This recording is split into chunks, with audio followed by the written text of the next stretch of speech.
What's up, everyone? My name is Reno, and welcome to the channel. Today we're going to be doing another paranormal reaction video. If you like what you see, you can go check out all the other reaction videos I did by clicking the card up in the corner here, wherever it is. I don't know what side it's going to be on, but today we're going to be reacting to the boys at a haunted quarantine station. No idea where it is. No idea what it is. I know a quarantine station could be anything from, the bubonic plague to the pandemic that we had a few years ago that I can't say on YouTube because it'll get my video flagged. But yeah, it could be any of those types of places. But before we get into it, make sure you hit that like and subscribe button because it lets me know that you guys enjoy what you're seeing and it gives me a validation. And it can also, in the future, help me with my very crippling energy drink addiction. Today we're going to do another Monster Energy. It's usually what I drink because I can get 12 packs of them and that can last me the week, but let's get an ASMR in here.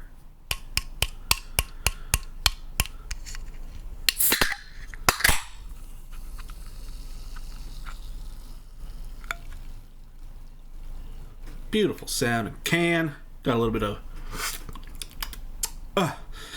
the nectar on the outside. Sniff test. Punk punch.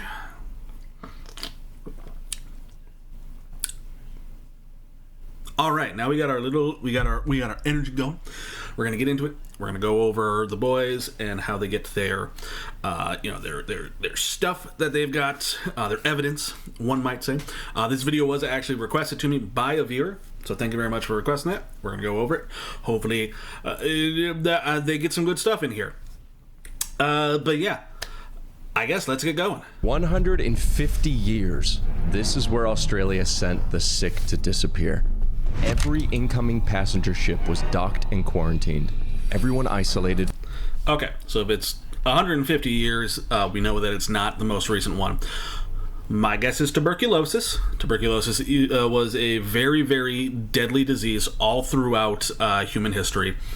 It's pretty much like the disease that killed most people. Like, don't get me wrong, the bubonic plague wiped out a third of Europe. Tuberculosis has just been constant. It's been an issue for humanity for millennia, and it's an infection of the lungs, highly contagious, and for a long time there was no cure. We can cure it nowadays with different types of antibacterial antibodies and stuff like that, but for a long time it was, if you got diagnosed with tuberculosis, it was a death sentence. You were going to go. So that's what my guess is going to be, is that it's going to be TB. For 40 days. If you had smallpox, typhus, Spanish flu, any disease, you lived here. If you were healthy, it was worse. Stripped down and locked in a tiny shower block with 400 other people and the doors bolted shut. When they turned on the showers, it was not hot water. It was acid. For 4 minutes, no way out. It burned the skin raw. The pain lasted for days, and children went first. That's just one of the countless harrowing stories we will face tonight. This is the most haunted place in Australia, and tonight we find out why. Okay. Interesting.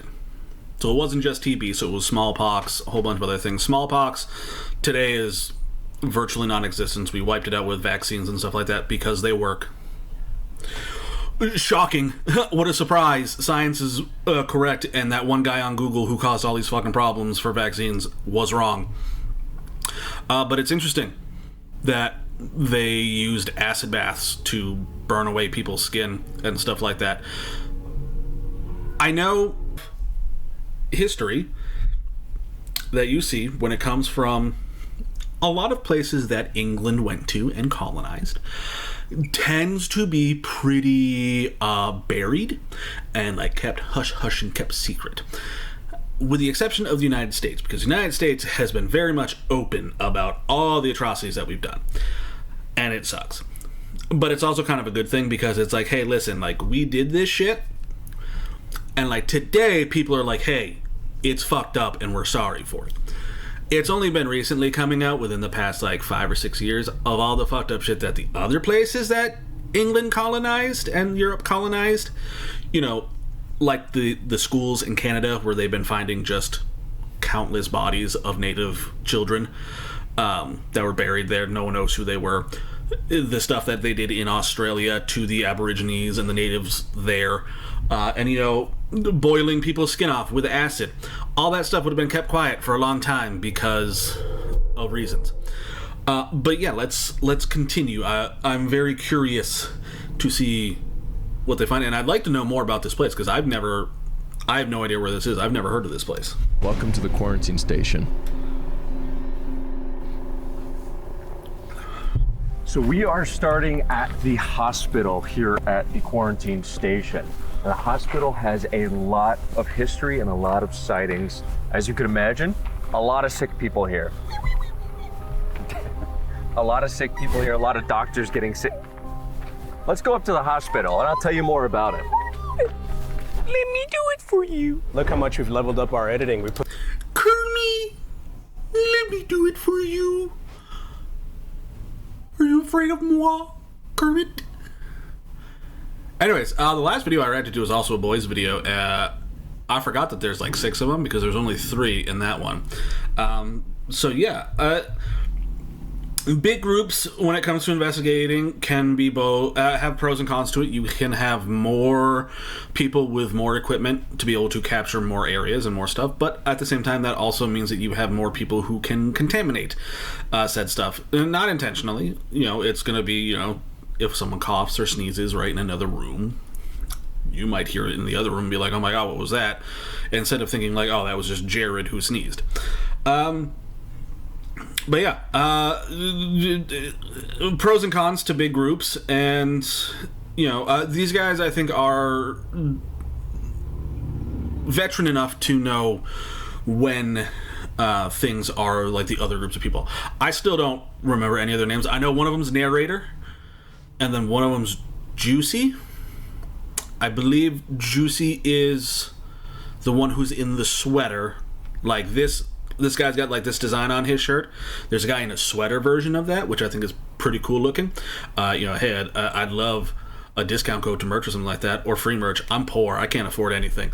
But I believe Juicy's the one that's got that. I think he's also Puerto Rican? Some type of Latino. I'm not certain where. Again, I don't know really much about any of the things. I know a bunch of them are from Australia. And that's it. a camera person behind the door so that we could open it and take a shot, get a shot of us walking in. Ghost camera person. How cool is that? This definitely a level up from the That guy. I think he's Juicy, right? Is he Juicy? Tributary. Welcome, boys. Welcome to the quarantine station hospital. So in this front room is where a lot of people have reported seeing. And then this guy right here, second to the right, who's just putting down the REM pod, that's Narrator. And then I can't remember what the other two guys are, but this guy all the way here over on the right, is that where it's going to be? Yeah. The one in the full gray shirt. He got some pretty blue eyes. Two particular spirits, Annie and Elizabeth. There were two nurses documented to have died here during the Spanish flu outbreak. There's also children's spirits sighted here.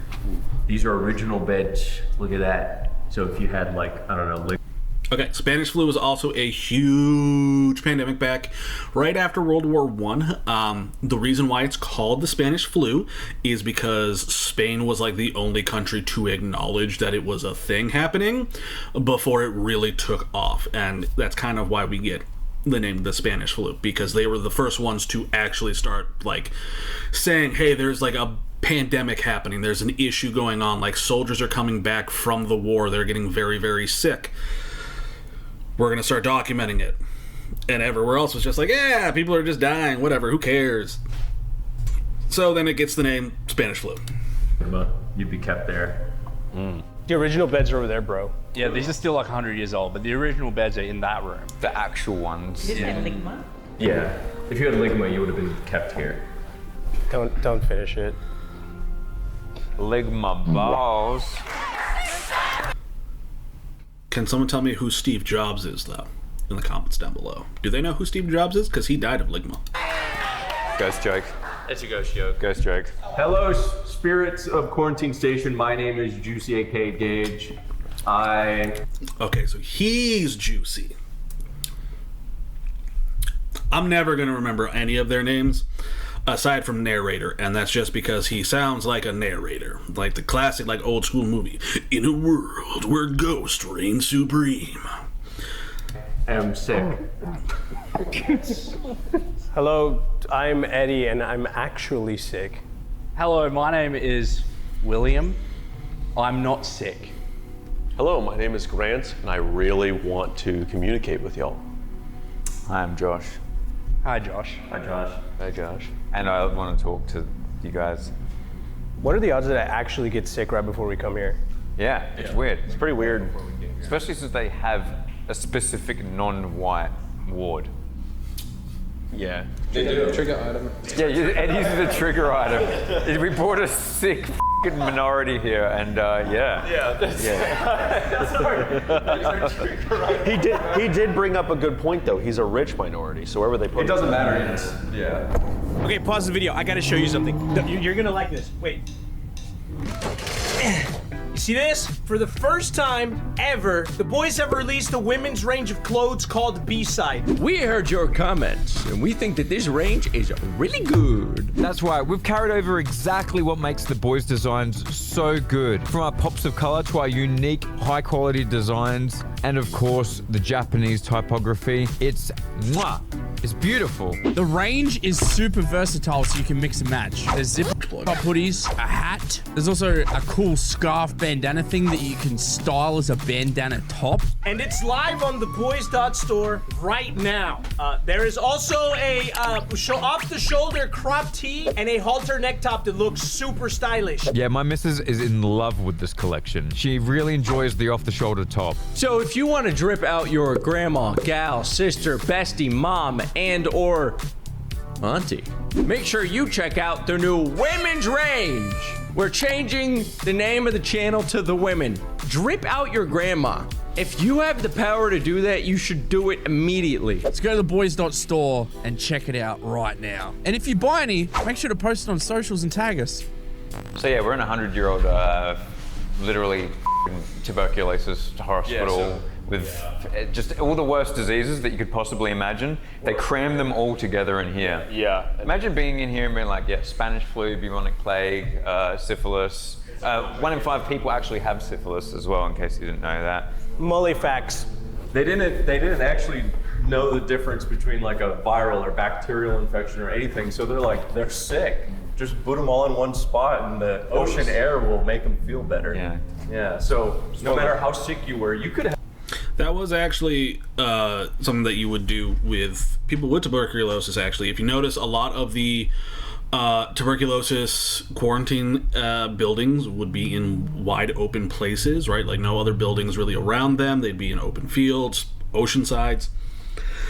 Because the fresh air, the clean air, actually helped to alleviate some of the symptoms and could actually make them better for a time.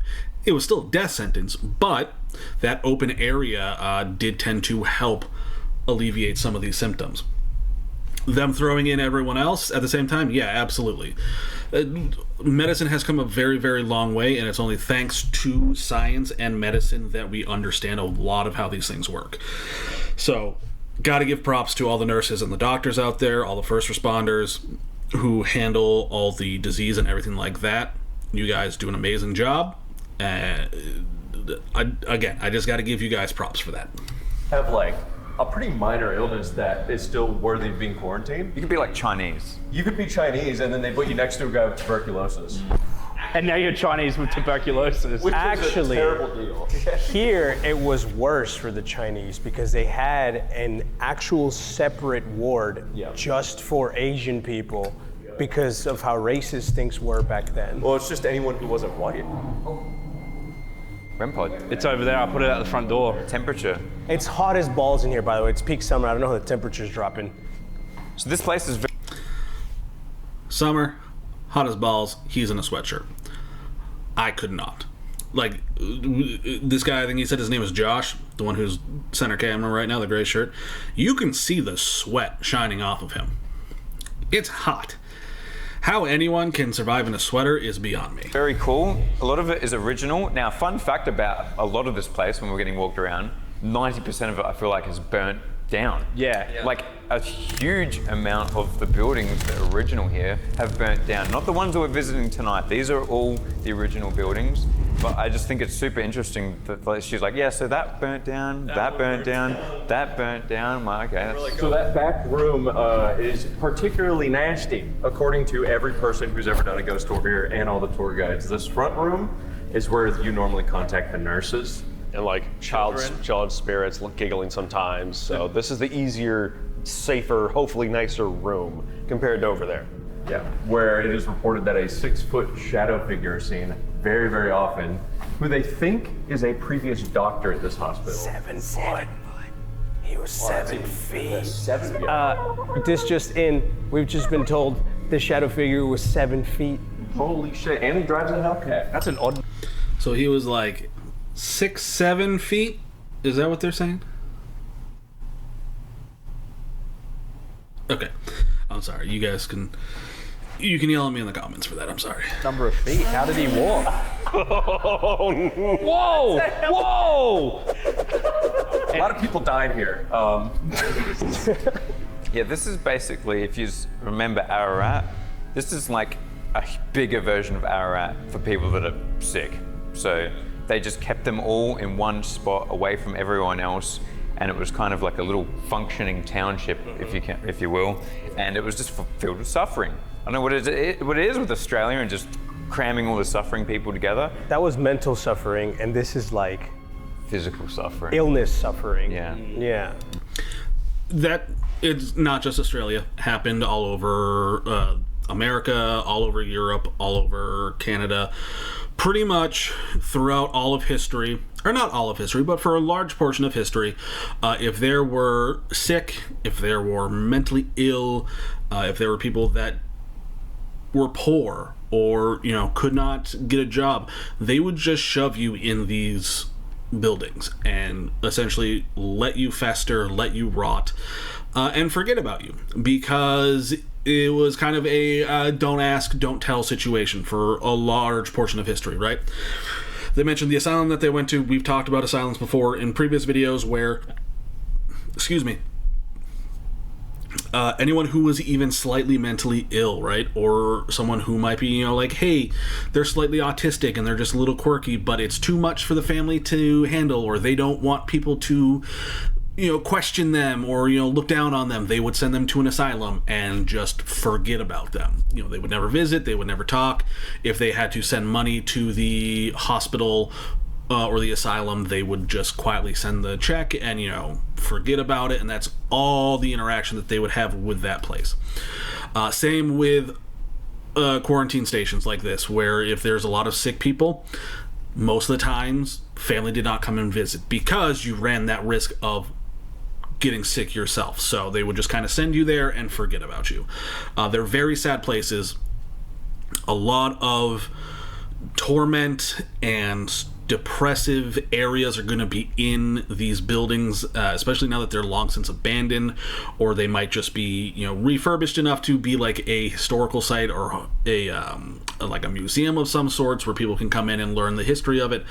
They're still going to have those areas where it's like incredibly oppressive and but like depressive, like when you walk into a room where like something bad has happened, like you can still feel it years later. And that's just happened. It happens all over the world. People believe that the 7-foot shadow figure is a previous doctor named Charles Reed. Now, he didn't die on the premises, but he died in like a crazy fucking boat accident where like a boat just like T-boned another boat, which happens way more than I feel like it should. On his way back here. A crazy boat accident? Which boat accident isn't crazy? Wait, how do you T-bone another boat? Why does that happen so? And that brings up a good point.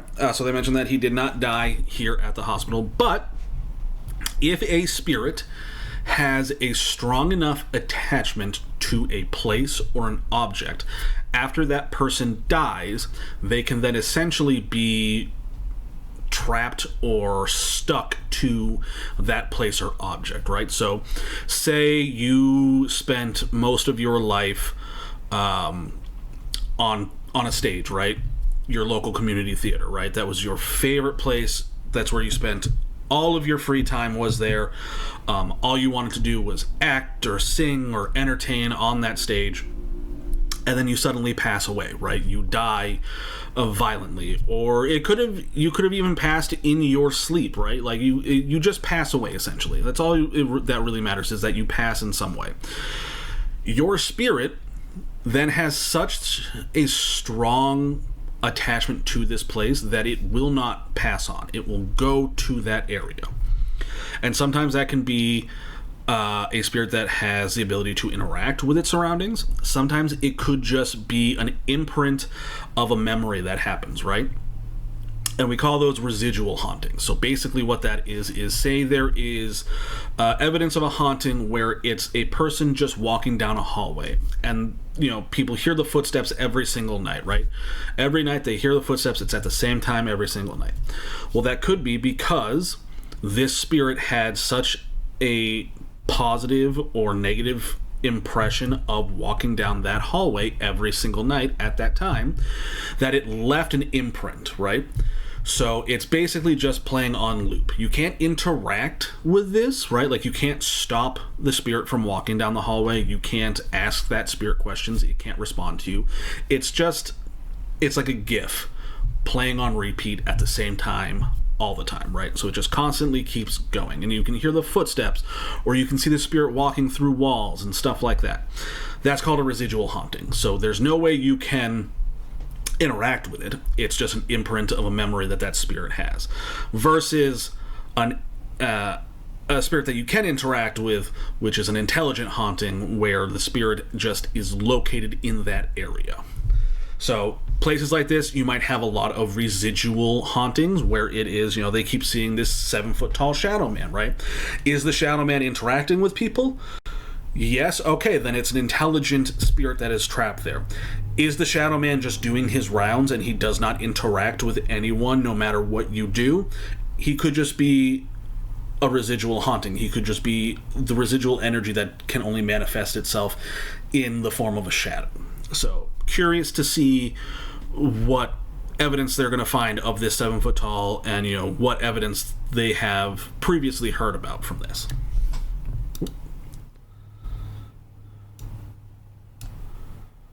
I feel like T-boning a boat is completely different than your boat slowly sinking. Yeah. Anyway, so to show you what it would be like to be someone dying, it'd be kind of like this, I guess. Whoa, that's crazy that you said that, and then the reader's going off on the other side. Was it the temperature one in the other room? Yeah. So in the other room, this room's pretty much set up to what it would be like, but in the other room, they actually have the original beds from this place and photos of the spirits that thought to be spotted here. You want to role play a little bit? Get the mood going. Yeah, here. okay. Wait, which disease do I have? You got ligma. Okay. You got ligma. All right. Hello, Mr. Dove. How are you doing today? All right. Could we please get the headphones and the little listening thing? How you feeling today? How am I feeling today? Well, I came over here promised a new life from England. Wait, let me look in there. I was stuck on like a wooden boat for 3 months, and then you brought me here, covered me in acid, and put me in a bed. Tell us how you feel. Well, I feel fine actually. Can I go and see my family that you split me up with after you gave the... Okay, so this actually, there's a person laying over on that other bed too. I just noticed that. What they're doing here could actually be very useful if they were to go into the original beds that they were talking about. They may not be allowed to lay on them. They could, with how old they are, they could be very fragile. But it could act as a trigger object or a trigger interaction to get these spirits to manifest themselves, right? Another great thing that they could do is, if they were going to do this, they could do the Estes method, where, they've got the headphones in the spirit box, and they have the person who's laying on the bed relaying what they hear through the spirit box to the people who are asking the questions. But because you're laying on that bed, you are essentially acting as a trigger device for the spirits to talk to the spirit box. So they're reacting right now to the music box, or the bell box, I should say, which is just like a hotel bell. You ding the button on the top, and basically what it is that is attached to a device that releases an electromagnetic field. If something breaks that electromagnetic field or manipulates it in some way, it causes the bell to ding. So that's what they're reacting to right now. Wait, is somebody in there? No. But I put that on the original bed. Really? I hate the fact that it rang as you're talking about being the person in the bed. Oh, Eddie's the trigger item. He should be the one laying in the fucking bed. One day we're all gonna be standing around you like this. Listen, brother, I pretended to be asylum people in a Gansfield method that I didn't even know about. I got possessed in the asylum, bro. The least you could do is lay on the bed, all right? That's right. Okay, so if he got possessed, we might have to watch that video next. Keep an eye out for it. Disclaimer, I really only get like 1 or 2 days a week to record. I work full-time, and then I am a full-time dad afterwards. So the reason why it takes me so long to get out an episode is because of that. But like, keep your eyes peeled. Because if he's saying he's getting possessed, that's definitely something that we want to go and look at. There you go. There you go. You don't have long, big guy. What? You don't have long. That guy over there, he ate a bomb. Everyone goes to quarantine. It doesn't matter. He's got a stomach ache, but he ate a real bomb. Is this just because I'm the oldest one in the group? Yeah. So, we put your family that came here with you into the 115 degrees Celsius decontamination oven. We gave your newborn a chemical bath and scrubbed the first layer of skin off. But if you're lucky, you have a 15% chance of coming out of here alive, and we'll release you in 2 to 6 months, maybe? This wasn't on the Australia pamphlet. I checked your wallet too. You have $10, so sadly you've been promoted to a class 3. So It took me 3 years to earn that $10. You've basically just described what it's like to come here in the early 1900s, late 1800s. yeah, it probably would have gone something like that, to be honest. Yeah. Come to Australia. Yeah. There's a picture of a kangaroo on the pamphlet. All right, you're free to go. You're free to go. I am? Yeah, you're free to go. Oh, ding ding. Ding ding ding. It's happening. Thousands of Mexican immigrants come to Australia every year. One Mexican immigrant came to Australia this year. This is him. Okay, so he is Mexican. I don't know why I thought Puerto Rican. Maybe I didn't want to let, like, potential bias of being like, oh, he's, Latino. He's obviously Mexican because Latino incorporates a huge swath of other countries besides just Mexico. So maybe it was that. Maybe they're also saying he's Mexican and he's actually, not, because they're just, I don't know. It's not important. We'll get back. Hola. Please donate pesos to your local Australian Hey, guy. if you got hot Cheetos and Doritos too, please. Please donate. What's he being treated for, doctor? Thousands of Mexicans are put in wheelchairs every year in Australia, deprived of Doritos and Cheetos and other O's cheese things. And other O's? Donate to some today. Let's go interview him. Or they're going to come to your country. Come, Lana, come. This is Eddie. He came here 6 months ago. How are you feeling, Eddie? Okay. C. No, he said he's okay. Okay. He learned his first word from Dr. Josh. It was. It was Your food is shit. Your money in your country is worth nothing. President Trump's gonna wipe all of you out. You can't come to this country for a better life, pal. We don't want you here. We don't want you here. What are you doing? That's our EMF bell. What are you guys doing? I was trying to make him explode, bro. What are you doing? That's an amazing scene from Breaking Bad. I like it. I like these guys. They have fun, but they also do some stuff. I like these guys. This is Annie Egan and Elizabeth McGregor, who are both nurses here at the quarantine station. Sadly, they both got the Spanish flu and passed away. When the Spanish flu swept through Australia and it was brought here, it overwhelmed this quarantine station more than it had ever been overwhelmed. So it was pretty rough. Here's an OG photo of the ward, and it pretty much looks exactly the same. That's the same table, right? Yeah, it's the same table, same space heater. Yeah, have a look over here. This is a soldier and a nurse with the Spanish flu. As you can see, she's basically taking zero precautions with one of the most deadly infectious diseases of the whole world, because that's just how it was here. So a lot of staff and stuff definitely would have died from this shit. Molly wanted me to say that my name is the Spanish flu and I also wipe out nurses. I don't know how to respond to that. This video is starting exactly how they always do. Funny, silly, and then there's gonna be a crash later and we're all gonna freak out. Yeah, especially in the showers. That's not a joke, that's actually for real. The showers are the scariest part of this place. Stick around for the group shower afterwards. Please keep watching because I'm not lying. We're going to Auschwitz 2 in like an hour. So just stick around. Okay? I'm not exaggerating. This is where we're going. Please. Please. Okay. I don't know if you can really claim it's Auschwitz 2, because Dachau and all the other concentration camps still around. I get what he's saying, though, because Auschwitz was known for the showers in which they would release poison throughout the showers. They would cram in hundreds of people at a time and just gas them all. Terrible, horrible thing. But sometimes you would go in there and they would just spray you down with water.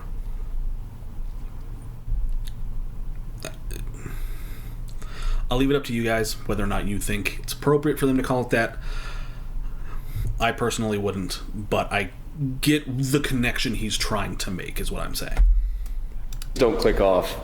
Please. We'll put Eddie back in the wheelchair. Please. Should we investigate? Yeah, I'd say so. So a couple ghosts have been spotted in here. The 7-foot doctor, as mentioned before, and is it Annie? Annie Egan and Elizabeth McGregor, right? And particularly past these windows is where people have reported. So let's talk real quick about what they're sitting around and the evidence that we currently see, or not the evidence, sorry, the equipment that we currently see them using. So this device right here in the center on this table, not the REM pod, but the device itself is actually a scale. And basically it's meant for weighing babies, usually. But also organs sometimes. It's really gross. And this looks like it's from the original time. They've put the REM pod on top of it because the nurses and the doctors would probably use this. The REM pod, of course, is a device that releases an electromagnetic field. If you break that electromagnetic field, it causes the lights and the sound to go off. The stronger the break in that electromagnetic field is, the more the lights light up and the more sound there is. There's also a temperature gauge, which only detects when the temperature goes down. So it does not detect when the temperature goes up, but it goes off when the temperature goes down, and the theory behind that is that spirits can manipulate the temperature around you to make things colder. They can't make things hotter, because heat is a form of energy. So they are taking that heat to help fuel themselves, to give themselves energy, which then makes your surrounding areas colder. To see things moving past. There's something freaky about old hospitals, particularly ones where like a huge amount of suffering happened, smallpox and basically all the worst things combined together. People would have just been crammed in here with other diseases and probably caught multiple of the same disease. Or created new ones. New ones, yeah. Being here probably made a majority of people more sick than they would have been every time. To the people, doctors, patients, and any spirits of the quarantine station, we would like to communicate with you guys tonight. We've brought a trigger item. He's feeling quite sick. And we're going to be exploring this hospital, the morgue, the showers, and the infamous gravedigger's house tonight. And we would love it if you guys come and said hello. That goes for you, Annie, or you, Dr. Reed. If you could show yourselves to us or give us a sign that you're here, we would love to talk to you.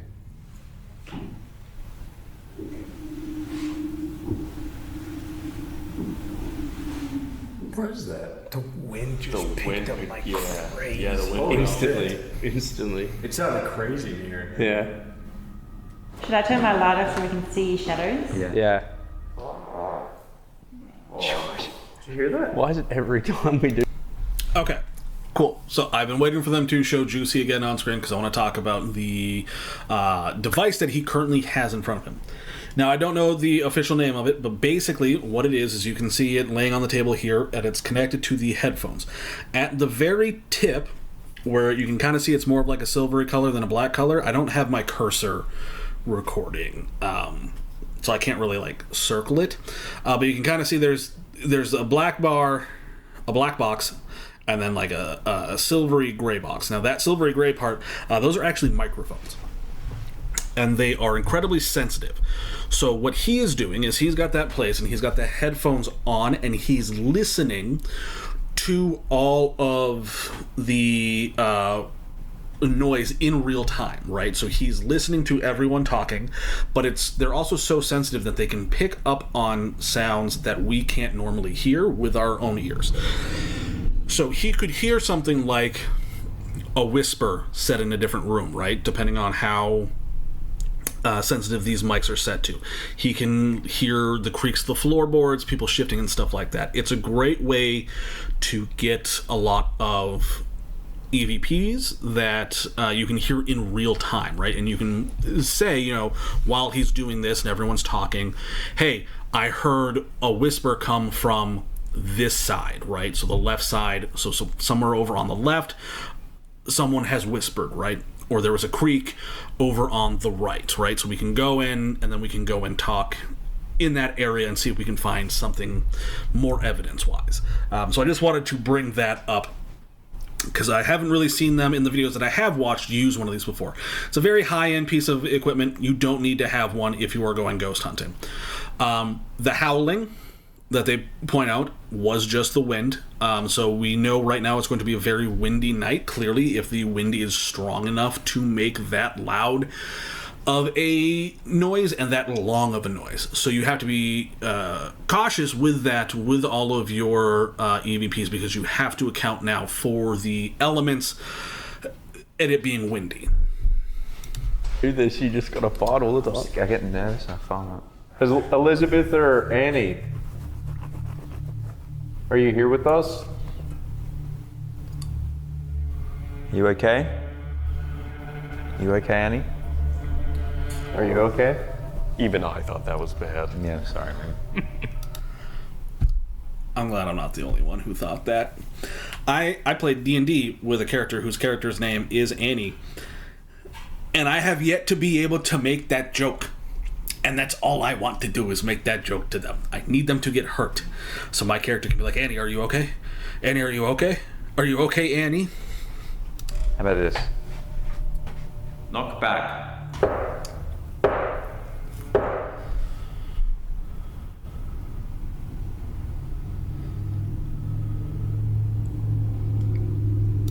Okay, let's talk about that. Let's talk about knocking, right? Knocking is a key fundamental of paranormal investigation. If you know that knocking is a key point of the evidence that people have had in the past, you can use knocking to your advantage, right? Normally, it's one knock means yes, two knocks means no. So you can ask questions. Hey, are there any spirits here with us tonight, right? And you get a knock. Cool.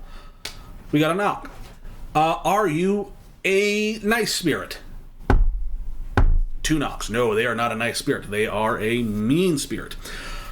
Three knocks, however, three knocks in a row could symbolize a demonic presence, because it's said to be a mockery of Christ, right? The Father, the Son, and the Holy Ghost. 1, 2, 3. Demons are mocking Christ. They're mocking God. So if you hear knocks in threes, it could very well be a demon. Same thing with scratches, right? If you see 3 scratch marks that appear, scratch marks, you can decide whether or not you believe in them or not. 3 usually symbolizes a demonic spirit has scratched you. Again, it's another mockery. Most of the time when you see scratches, it's going to be a single scratch. Sometimes it is quite literally as simple as just somebody brushed up against something that we didn't see. Could very well be, they scratched themselves and we just didn't catch it on camera, but they happen to cut themselves while doing it. But yeah, knocking is a great way to try to get some evidence but it needs to be within a decent amount of time, the responses, right? So you can't be like, hey, there's spirit here, and then you wait 5 minutes and finally hear a knock. That's just coincidental at that point. But if it's, hey, is there a spirit here, and then 2 seconds later you get a knock, that's great. That's a valid response. And you keep going and doing that and hope to get more and more responses from that. But I've not, in the few videos that I've reacted to these guys, seen them do something like that. So I really, really like that they're doing this. Maybe they've clocked off for the night. I don't think you clock off if you got smallpox, bro. You don't just say like, all right, I'm done. No more smally for the day. You just keep choking on your own phlegm until you kick it. How about this? Can you take a seat on this bed over here? Or interact with one of these instruments? Okay, so the 2 instruments that they have there, that bell is the bell box that I had mentioned earlier. The other one is kind of like an EMF detector. However, it's more of like a lantern light, and the lights are different colors. They go through the rainbow spectrum. So as you can see here, it's at a base level. I believe that's the purple level. I think it might be red. I don't remember which way they go. I don't use them myself personally, but it's basically the same premise as an EMF detector, where the stronger the electromagnetic field is, the more lights that light up. Basically all it is. So just wanted to mention that. I know that you passed away from the flu, but I'm sure in your time you helped a lot of people and helped a lot of people stay here be better given the circumstances. If you are here with us, could you interact with any of the lights that we placed around, or give us a sign of any sort?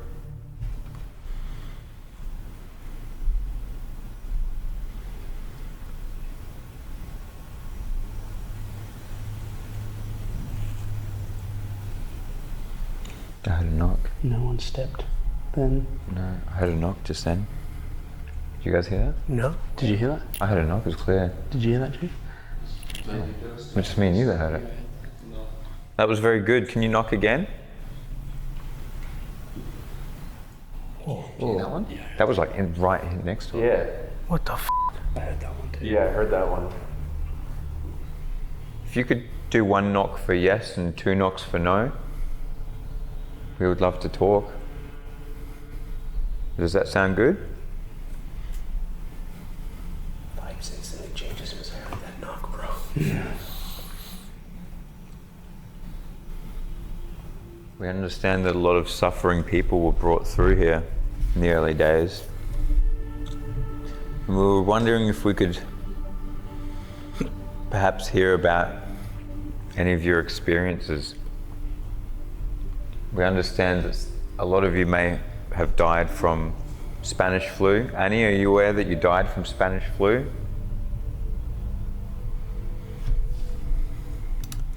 Now let's talk about that question that he just asked, where he said, Annie, are you aware you died of the Spanish flu? There are a lot of cases where spirits don't know that they're dead. And it's kind of a difficult subject to broach, and it's difficult to talk about because we don't know what really comes about if we tell them that they're dead, right? Because to them, they could just be reliving the same day over and over again, and they don't even realize it, right? So you could ask them that. The spirit itself may be like, holy crap, I'm dead, but then 10 minutes later, they switch back into their regular routine and completely forget about it. It's a weird concept, and it's very paradoxical, because it's like, okay, well, if they know that they're dead, they can then move on. But what if they forget that they're dead? Or what if they don't know that they're dead and they're reliving the same day over and over again, Groundhog style, but they don't know that they're living it over and over again, Groundhog style? it's a very weird subject to broach. But there are, again, like I said, a lot of times where a spirit might not know that they've died, especially if it's a quick death. If it's a quick death, they might not even realize that they're dead, at which point you telling them that they could believe you, they could not believe you, it's weird. No one really knows for certain what would actually come about from it. Temperature.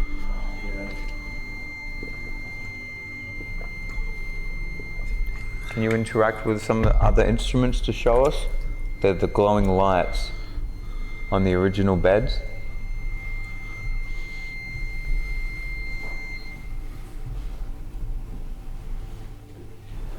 If you don't want to touch the lights, you can touch this bell to communicate.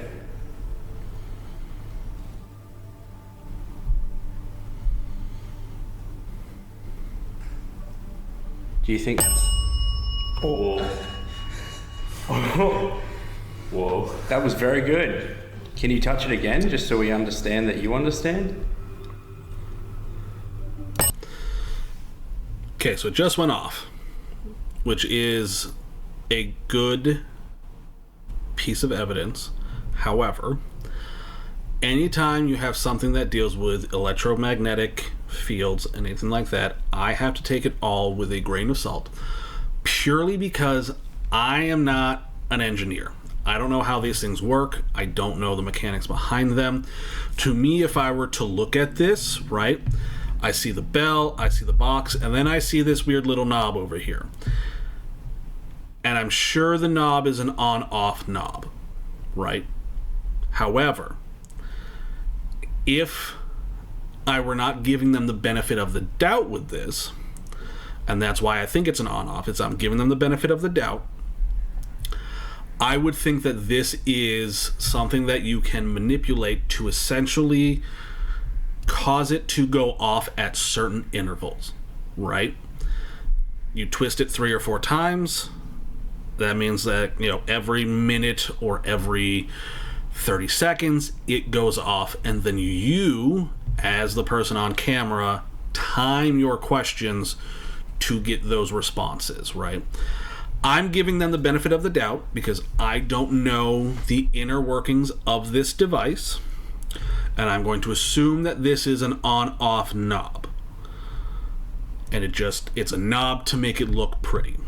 But I would be remiss if I did not mention any of the doubts that I might have when reacting to paranormal investigators, because there are a lot of investigators out there that will fake evidence because it's all about getting clicks and it's all about getting views and therefore money.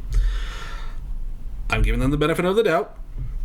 I think these guys take it seriously, but again, at the end of the day, as much as any of us don't want to admit it, they're a business.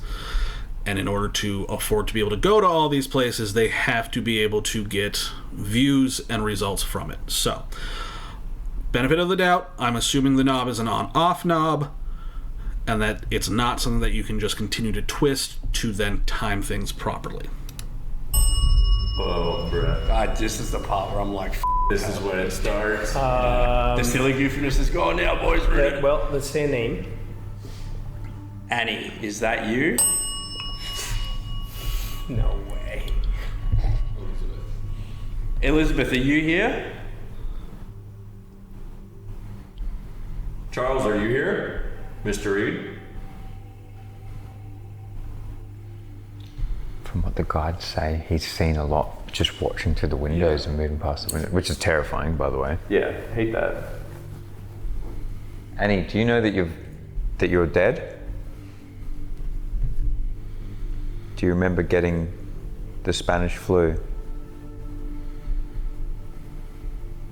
Or do you think you're still alive?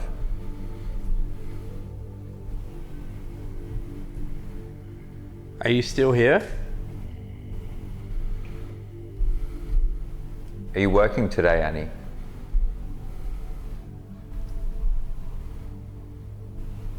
You see them a lot of spirits you see stuck in loops. Yeah. They don't even know that they're dead and they just continually... I feel like that's why you see a lot of, people report a lot on spirits just doing the daily motions, and they don't even realize that they passed away. Or going back to our Gansfield methods that we've done. Yeah. You know, especially mine and Mully's. Going through and reliving things over and over. Yeah. It's like a special place in f***ing hell, dude. I have a bit of a theory that if spirits are unable to rest, they get stuck in the same loop over and over until something breaks them out. Something breaks them out. No way. Does that mean she's aware of being in the loop? Probably. She probably confirmed. Do you want to be free from it, Annie? From the cycle, from the loop? I'm interested to see, just for my own curiosity. I don't know if we've tried this before. Since these are both EMFs, if when the bell dings, if that will go up. If that'll go off. So, good experiment. Great way to add more evidence to your pile. The device that he just brought over is the standard EMF device, right? So basically all three things that they have in front on screen right now are some form of EMF device where it either lights up or it makes a sound. Now, the one that he just put on there is a very cheap one. You can buy them at like Home Depot. You can buy them at Amazon. You know, you can buy them all over the place. And what they do is they have 5 lights on them. They range from green to red.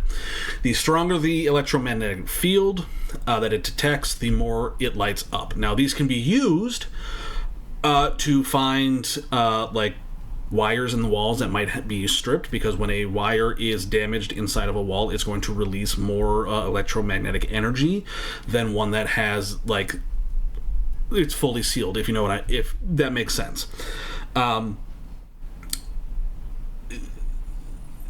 Again, you don't have to have one of these when you go out.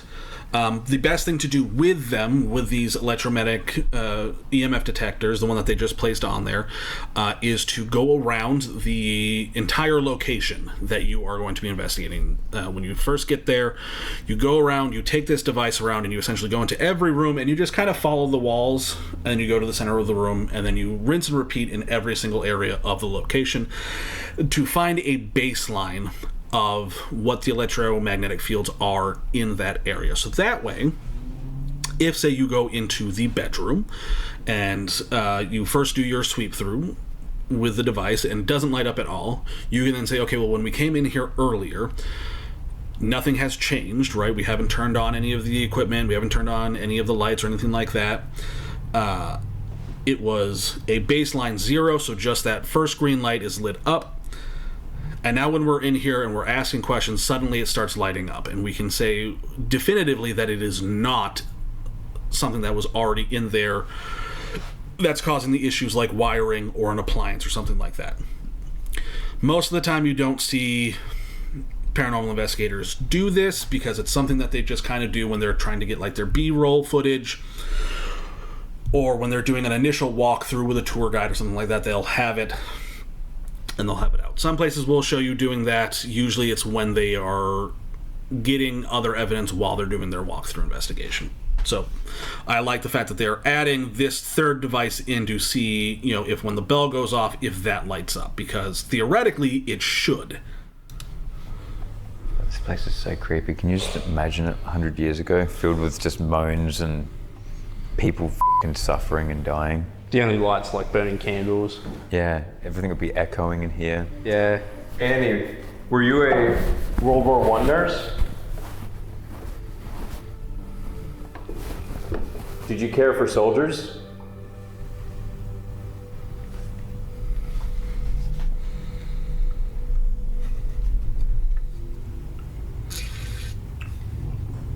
It's very quiet now. Yeah. Yeah, it's like, it was... It's like dead quiet. There was a lot of environmental noise. Should we split into 2 rooms? Yeah. In case it's overwhelming? Half of us will go in this room? Yeah. So nurses and children in that room. Oh, it's different in here. So that's another great thing you can do if you have a group when you are investigating, is you can split the party, right? One person will go into one room, one person can go into another room, or you can have two people go into one room, etc., etc. You're basically just splitting up. So that way, one person can start doing investigations in this room, the other one can start doing it in that room, and you can try and get two different areas of paranormal activity. Because if you're in one room and you're not getting anything and you have no equipment in the other room, you don't know what's going on in that other room. It's the, if a tree falls in the middle of the woods and no one is around to hear it and doesn't make a sound, problem, right? Like, how do we know what's going on? Maybe there's spirits. Maybe what did they say her name was? The nurse, right? Maybe she's doing her rounds, and so like every time she rang the bell was because she was like, all right, cool, I did my round in this room, bing, now I gotta go over here where the other patients are, and these patients are much more of a hassle, right? Not these guys over here. They're all basically comatose, so I'll just ring the bell saying that I was here. She could be in the other room, right? You don't know that. So it's a good way to try to get more evidence, is by splitting the party. Now, of course, if it's, just you and your buddy, right? You have no cameraman, you don't have, a whole group with you. It's fine to stay in one room. But if you can split up, it's always a good idea too. It feels colder. It feels nicer though, to me at least. Yeah, it just feels different. You know what I was just thinking? What? I was just thinking, so are we talking to maybe a different spirit that is not Annie? That may be pretending to be Annie? I was gonna say the tour guide did say that they don't know what, but they feel something darker in here, but they don't know. Why is it when I say shit? Maybe you should speak. I'm scared too. All right, so brother. Holy shit, yeah. Narrator's the one of the group that like always gets reactions from evil shit, eh? And that could be for any number of reasons. It could be a gimmick that they're doing that we don't know about. Again, I don't think so. I think these guys actually do care about what they're doing. I think that they are very much, they want to find stuff. He could, I know he is a veteran. I remember that much from the last video that we did. He is a veteran, so he could have some form of energy that is currently attached to him from when he, I don't know if he served overseas at all, but if he served overseas, he could have some form of energy that has been attached to him that essentially helps spirits, even if they're negative spirits, interact with him more. Now, I do want to go back just a little bit to when they mentioned in the other room that it feels different. One of the key pieces of evidence that you can get as a paranormal investigator is yourself, your physical body, right? So you can walk into a room and suddenly get goosebumps. Your body is reacting to something, whether it's a change in the temperature, whether it's a change in the humidity, whether it's the electromagnetic field is stronger in that room. Your body is reacting to something. And those feelings are a great piece of evidence, because if you're perfectly fine in one room, but then you go to another room and suddenly it feels lighter, it feels heavier, it feels angry in that room, or it feels like there's some oppressive force in there, you can say, hey, it feels different in here. So there's something going on, and your body is recognizing that. Your brain might not be able to comprehend it, but your body is recognizing it. So just wanted to bring that up because they did say that it felt lighter in the other room. So it could be that if there is a negative spirit, he can't enter that room for some reason. He is stuck in this general area. Yeah, and how do we know that we're talking to something evil? I don't know. All we know is just asking questions. We do know that hotel bells are very evil. If you ring them many times, it kind of gets annoying. Yeah. So I think we are speaking to something evil. It's right in front of us. Yeah. All right, so you rang a bell after we were talking about something dark. Is yeah. Wait. Are you dark in the sense that you're a negative energy, or are you dark in the sense that your skin color is dark? Because they had separate sections for people. Just want to clarify. Yeah. Ring this bell if you want me to speak. Ring the bell if you would like me to speak.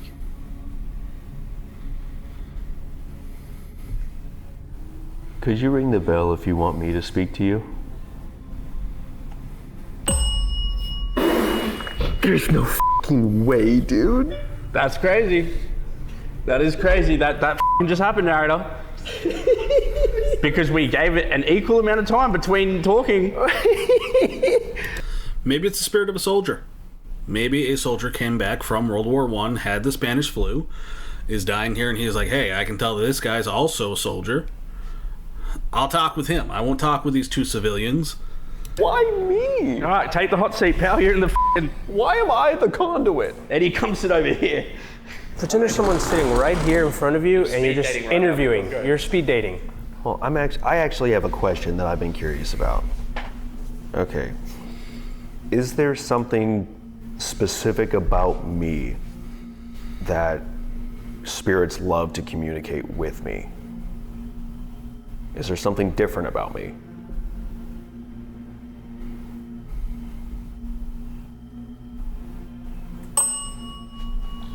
Bro, commands, dude. It does make sense though. And that is because you and Lindsay are very like spiritual people in this sort of sense, right? Yeah. Like you're like the one out of the group that just really dives in to the deep end with this sort of stuff, and you do like home stuff and. Okay. Well, that could also be the case. Sometimes being open to things is a great way to get spirits to interact with you, or to unfortunately attach themselves to you, which is a negative part of being spiritually open. It could also just all be coincidence. Who knows? But yeah, if you are more spiritually open to the idea of all these things, you're obviously going to be able to get more evidence, have more experiences and stuff like that, versus someone who's completely closed off, who refuses to even entertain the idea of it, right? And you can see that, case in point, if we talk about Watcher, right? BuzzFeed Unsolved. When they would go out, Ryan and Shane, Ryan was the one who would always seem to be getting the stuff happen to him, versus Shane, where nothing ever really happens to him. And it's because Ryan's more open to the idea of it happening. So it could be that he's giving off an energy that spirits can interact with, versus Shane, who is not open to the idea of it. He says he wants evidence. He says he wants proof. But I think deep down, he believes he will never get it, so therefore he will never have evidence happen to him. That's my theory, at least. Oh, you got the X factor. The ghost factor, perhaps. maybe. I mean, every now and again when we do investigations, I get weird senses, in the sense of like, I'll feel something over in a certain spot. And then I'll go like, oh, I think something's over there. It's similar to the sense of like someone is watching you. Like that. He could also have some sort of medium aspect to him that he is unaware of. I take anything that a medium says with a very big grain of salt. To me, if it's going to be proof that they have any type of medium or psychic abilities, whatever you want to call it, I would have to go through and do a whole bunch of controls before I even let them enter the place that I want them to go to. And the biggest one is I would not inform them of any place that we're going to beforehand, right? So for me, if I ever had the chance to work with a psychic medium, I would not tell them the location that we're going to. I would blindfold them before I even put them in the car. And then once we're in the car, we would drive around for a bit, so that way they lose all sense of where they are. And then with the blindfold remaining on them throughout the entire drive, once we get to the location, we then bring them inside. Then they can remove the blindfold, right? So they don't know where they are. They don't know the house. They can't just say, oh, this is the Sally house. I've seen it before, right? They don't have any prior knowledge to where they're going. So then when they do get there and they can start saying like, okay, I'm feeling a male spirit in this area of the house. We can then go in and look at all of the past experiences and evidence that might have been caught and say, okay, hey, there is a male spirit here. Or, hey, this is where, this person's grandfather passed away. He, fell asleep in his reclining chair and didn't wake up. So that could possibly be the male spirit that she's sensing. Mediums, a lot of psychic mediums that you see, especially if they're online, back in the day it used to be on TV, they're almost always trying to sell something. The second any psychic medium brings up free readings, books, hire me to come out and do psychic cleansings and stuff like that, or find evidence for you. The second they start selling something is when I immediately cast doubt upon them, because now you're just trying, in my opinion, you're just trying to trick people to make money. So, could he have some sort of medium energy attached to him? I don't know. I don't think he knows. Those are the people that I would probably still take things with a grain of salt, but not as big of a grain of salt as the other people. The feeling you get when someone's watching you, it's like, how do you explain that, right? Exactly.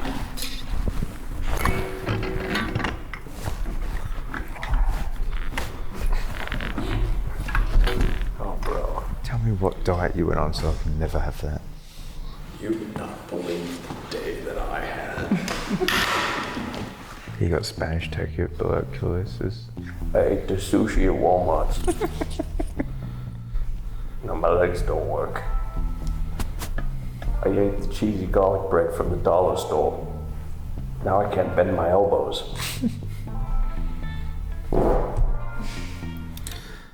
I have glass bone and paper skin. Every night I cry myself to sleep until the heart attacks wake me up at night. So did I. We both belong here. Are you frightened of our friend narrator? No, they wanted to speak to him. Well, maybe that's the thing that's different, though. Maybe they're not scared of us. They're scared of you. I don't think so. They didn't ding the bell. Do you guys communicate with me because you think I'm friendly?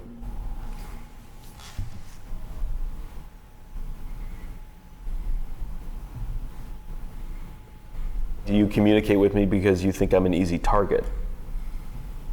That's a really good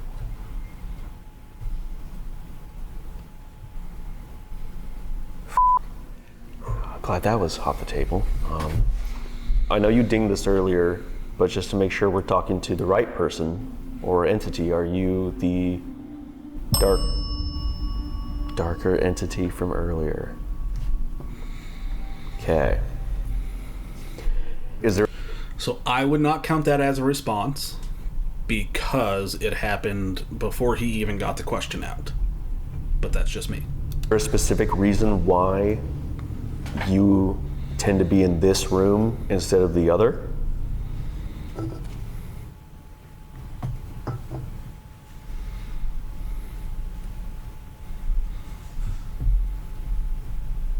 Are you considered to be the boss around here?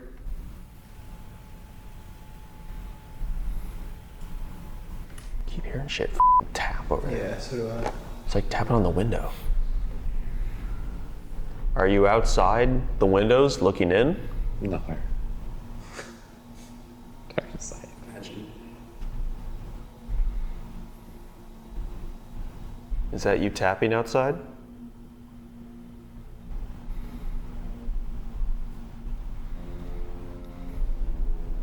Can you see us right now? So I will say it does kind of look like there is a tree outside this window. I don't think it's a reflection, although I do see what looks to be a pole, like a column in the window. So there could be like a porch on there, but it could very well be the wind is hitting a shutter or the wind is hitting something outside. The branches could be tapping the column that's there on the porch. And that's just what's tapping sound he's hearing is that, but it's from a distance, so it's not as loud or prominent, as if it was someone tapping on the glass window. It could very well, again, we know it's a very windy night. There was a very loud howling wind before they even started. So it could very well just be the wind causing some type of sound or noise outside. Do you want one of my friends or myself to lay down on one of the beds? Ask him, say, do you want me to be alone in this room with you? Oh, wait, you gotta give it time to answer because now we don't know what. Sorry. Okay, were you answering my question? Do you want one of me or one of my friends to lay down in the bed? I think that's what. I think they want us to lay on the bed. All of us? Little nurse role play? Maybe you. You're the chosen one. All right.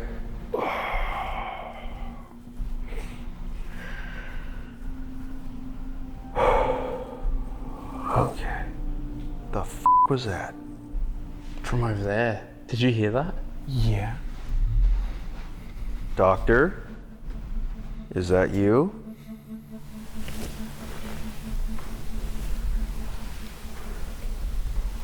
Oh, did you hear that? Yeah.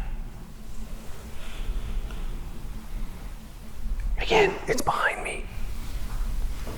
Again! Where's the EVP recorder? Just yes, let me grab the recorder. Give me the recorder. Some shit's popping off. Nothing's happening in here. It's kind of going crazy here too. Eddie's just going to hear you farting. I met a ghost. This is him. Hey, I'm in ectoplasm. Shit is popping off in here. Meet my ghost. All right, everybody be quiet. Are you happy our friend is laying down on the bed?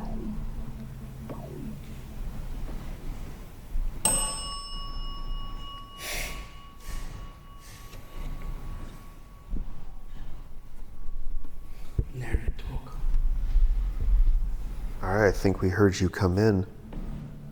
I'm laying down in the bed. We kept hearing things coming from that window behind my friend. Did you just ring that because that's been you watching us?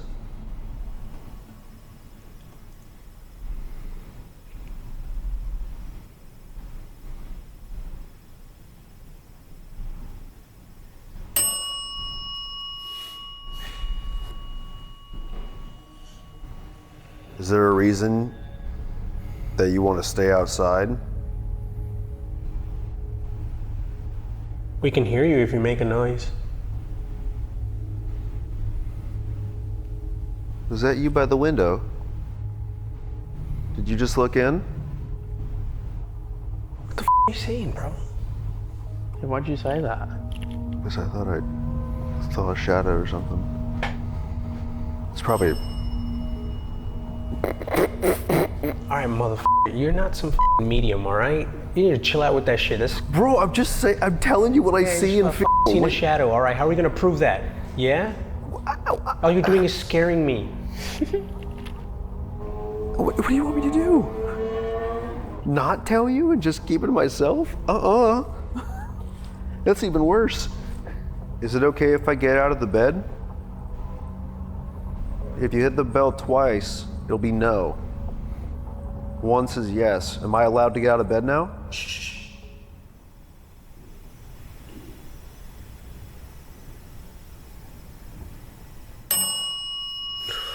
It's like 10 times louder right next to me. Shit, bro. Come on. I think we're done here. We're gonna get out of here. We're gonna go to the next area. Thank you for talking with us. We're gonna go catch up with our friends. Yeah, something bad happened. Juicy got a ghost job and she kept sucking. Okay, we've just been to the hospital. Now we're walking down to the morgue. This place is absolutely gigantic. When we were shown around earlier, we did it in a bus because of just the sheer size of this place. And as you can see, it literally stretches for like kilometers, it feels like. And if you notice too, it's very isolated, right? So you've got these huge swaths of forest, and then it's directly across from my camera. My webcam's blocking it, but if we move over here, you can see it's across the bay, right? So you can see the cities in the distance. It's very far away. That's how serious they were about keeping everyone isolated. If you were sick and you needed to quarantine, you were gone. People did not see you again, most likely, because you would have died alone here. And you can see different areas, right? So one of these areas, one of these buildings would have been the nurses and the doctors' living quarters. Some of it would have been, for the tuberculosis patients. Some of it would have been for smallpox, etc., etc. And it looks to me like the only way to get here is via boat. So you had to come in on the docks, and then you had to leave via the docks. There is most likely no other roads leading to this area. So it's very, very isolated. Now, personally, I'd probably love to live in a place like this. It looks beautiful. Plus having that water right there. Oh, God, I wish I could live by the ocean. I love this morgue because it looks like just a supply shed hidden like in the vegetation, but I think that was kind of the general idea. They didn't really want to show it off too much, and keeping it hidden kind of distracts from what this place was really all about to the people that arrived here. This is the morgue and the lab. Okay, so the morgue is split into two parts, a laboratory and the embalming, where they process the bodies and drain them of the liquids and stuff like that. They've asked us to keep the numbers down in the lab because it's filled with a lot of genuine, actual old glassware from the days, which is great because we didn't have to bring any trigger items. The place is already filled with them. Yeah. Anything that's tagged is original from the 1900s. So the two that are the least likely to fall over and break a piece of glass should go in the lab. We're going in the lab. Yeah, that's valid. You clumsy go in there. What? This is the lab. Just kidding, that's the outside of the lab. The lab's in here. Whoa. Dude, I felt instantly dizzy when I walked in here. Yeah. Early when... Again, your body, it's telling you something. Hey, something's different about this general area that we're walking into. Now, the lab at this location was probably used to try to figure out why these diseases are killing people, or what diseases these people might have. That being said, the original glass, most likely everything's dead, whatever disease is in there. But who knows? Maybe there's ghost diseases. Maybe, I don't know. But yeah, keeping the numbers down in certain areas. Again, if you go and investigate a place and they say, hey, we don't mind however many people you are. This area we ask that you stay out of. This area we ask that like only one or two people go into. Be respectful of that, because you never know why they're saying that, right? If they say, hey, don't go in this area, it's not because there's no evidence that could be found there. It's not because there's no spirits that could be found there. It could very well be because the floorboards are rotting and you will fall through, and they don't want that liability on their hands because it's going to cost them a lot of money, right? In this case, they don't want a lot of people in there because there's a lot of old glass artifacts, and they don't want anyone breaking anything inside there because these are original pieces, they're historical pieces, and who knows what contaminants might still be on them, right? So always be respectful of the place that you're going to investigate. Don't destroy things. Don't go where you're not supposed to. They had beds in one room that were roped off by a partition. They put an item on there because those items only weigh about a pound at most. But the reason why they're probably partitioned off is because they're very fragile. And if you were to sit on them, those beds might break. The other beds, probably newer, probably not as fragile. So always be respectful of the places that you're investigating. During the tour, Narrad had to leave because he felt so dizzy. Look at all this stuff, dude. Original beakers and glassware that they would use back in the day. Have a look at this one. Shine your light on that dose. Look at that, bro. That is definitely some 1800s. I don't know if that's wax seal. Could be wax seal, but whatever's in there is some nasty shit, and it looks like it's trying to get out. Or it tried. It gave up and died. Hello, Mr. Scientist.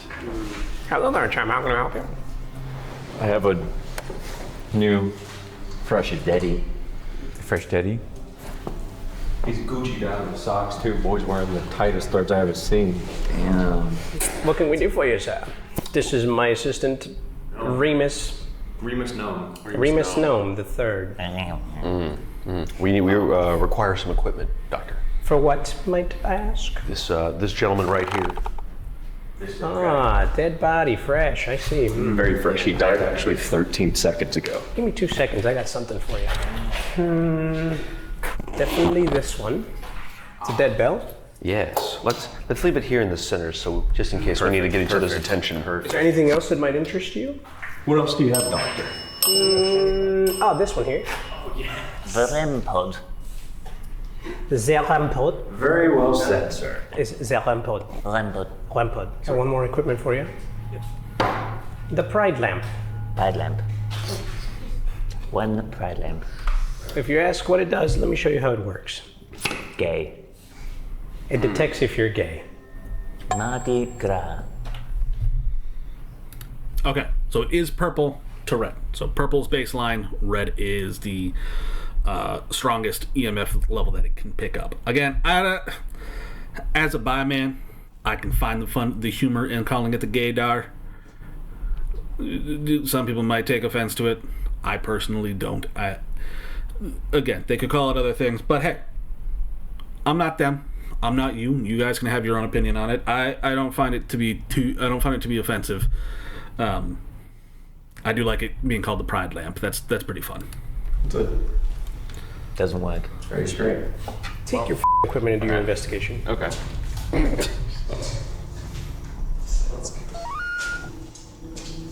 You scared me.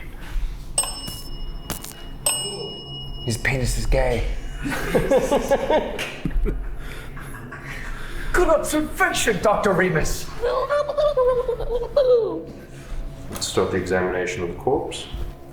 Yes. Oh. Okay. Doctor, we have our conclusion.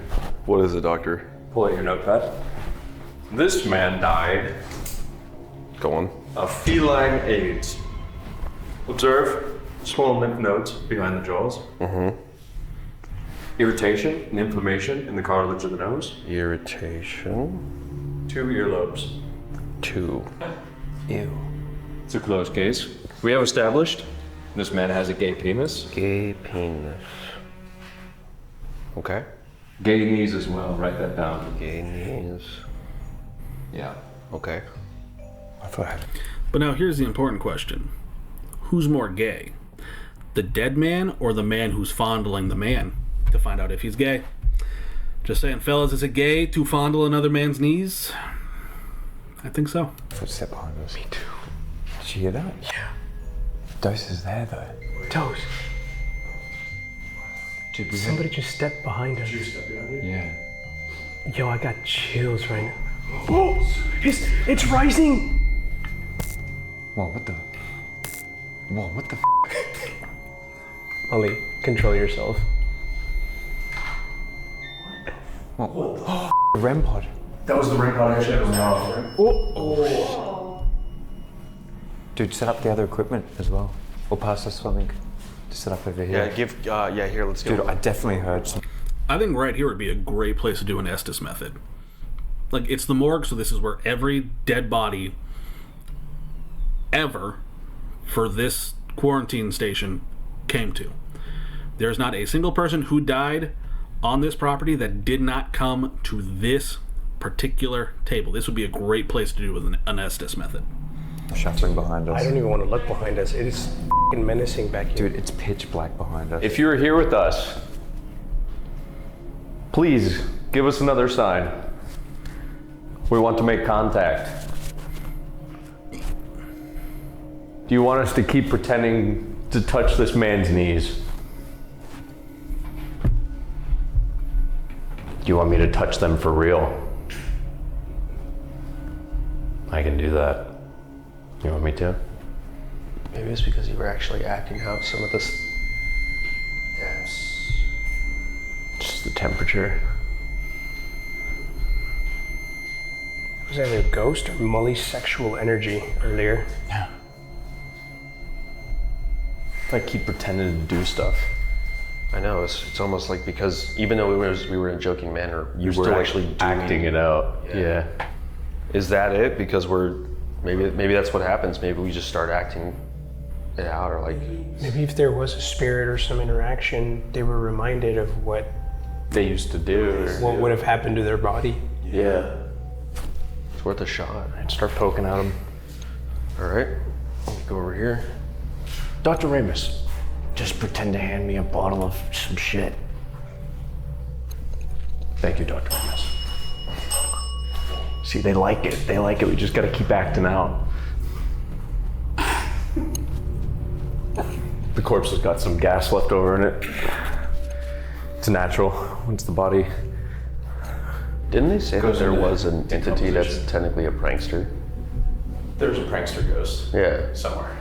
I personally, well, most of us believe that the ghost that haunts the morgue, he's a bit of a prankster. Love it. We don't know who he is. We believe he's either the mortician, obviously someone that worked there. Yeah, maybe it's because. Okay. So they did an interview with one of the groundskeepers. I'm assuming they give all of that to their members because I know that they have a membership program. I'm not a part of their membership. I can't afford it. But I do like that they did show a quick little snippet of them doing like the actual tour. They did say too that when they were doing the tour of this, narrator got really dizzy in the lab that's connected to this morgue and had to leave that area. So that is interesting. I wish they had shown us that clip. But again, that's obviously something that they would want to save for their members to watch. Maybe they keep ringing the bell because they're being silly.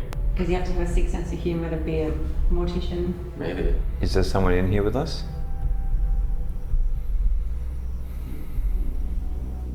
Whoa. I just felt like someone touched my elbow. No way. Yeah. Actually? Like right here on my elbow. Yeah. Like this. Really? Weird, yeah. Whoa. It's almost like they walked past you and got to Molly. They're inspecting his body. Dude, imagine. Yeah. What do you think of it? Oh my god, yeah. See if it can stay on. Well, it's up to them. Somebody touch me? If you were the one who touched. Oh. Dude, that's maxing out. Man, I haven't seen that max out for a while. Not in a long time. Hello?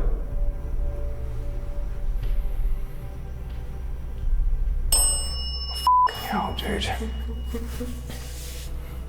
Dude, what if, because we put the bell here and we're standing behind the window, they're reaching through? They're like pressing for service, or like, you know how they would work together from like the people who were there? Yeah. Oh my god, dude. Whoa, what the f? That's actually a very good point. That's some good intuition right there. Because the mortician would be working with somebody in the lab. They'd be going over the body. They'd be removing all of the organs and stuff like that. Probably handing certain parts to the people in the lab. Be like, here's, the lung or the liver or whatever. Here's, get your samples from it. Give me the embalming fluid that you guys have over there, etc., etc. So it could very well be that they're like, hey, I need my shit, let's go, like, let's do this. Like, if we're gonna play pretend, right, we can do this. To me, it seems like if there is a spirit here, it's intelligent, especially if they're saying it's a prankster spirit. So it could be the mortician, could also just be a poltergeist. Poltergeists can be pranksters, can be considered pranksters. They tend to move things and cause mischief, cause your equipment to go off crazily. But yeah, that's a very valid point. Are you asking us for something? You want us to pass you something? They might be doing their job. They might need something. Your assistant. Maybe they need something. Yeah. This goes back to the same thing we were talking about in the first room, the loops. Maybe it's someone who's working here, like We accidentally put ourselves in the position of how it would have worked out. Yeah. Because we didn't start getting any activity until you started messing with them. Maybe it like kind of starts up the... Should we try and figure out what they want? Yeah, ring the bell if you want them to get them. They'll pass you something, whatever you need. I have an idea. Yeah. Can you pass me that lamp on his penis? All right, you've been interacting with this one all night. We think you want something from this side of the room. Can you make it go off? When I reach the tool that you need.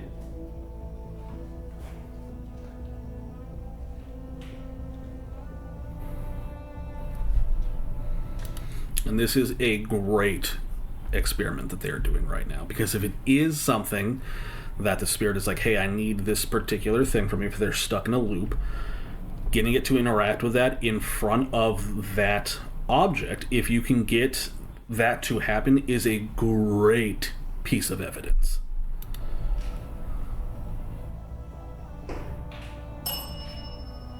Oh, okay, it could be that. It rang the bell when I passed by this. Do you want the sanitizer?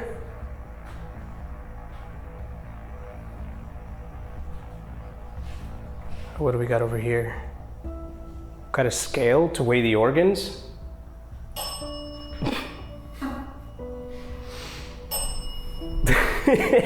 Yeah, might need a scale to weigh Molly's organs. Wait, you know what's interesting? The mortician could be at that part of the examination where he's like, hey, I've got the organs, we gotta weigh them, we gotta get all this information down, what are you doing? I think this is phenomenal evidence. Is it also asked for this, which is also a scale. Oh, shit. That's a scale and that's a scale. That's weird. The two things that went off in the air. Do you think it's actually somebody trying to Do their job? do their job? Unfortunately, I can't grab any of this equipment. I don't want to break it. It's original equipment, and I don't want to even attempt to carry it and pass it over to Molly. We're just not going to do that. So, Are you working right now?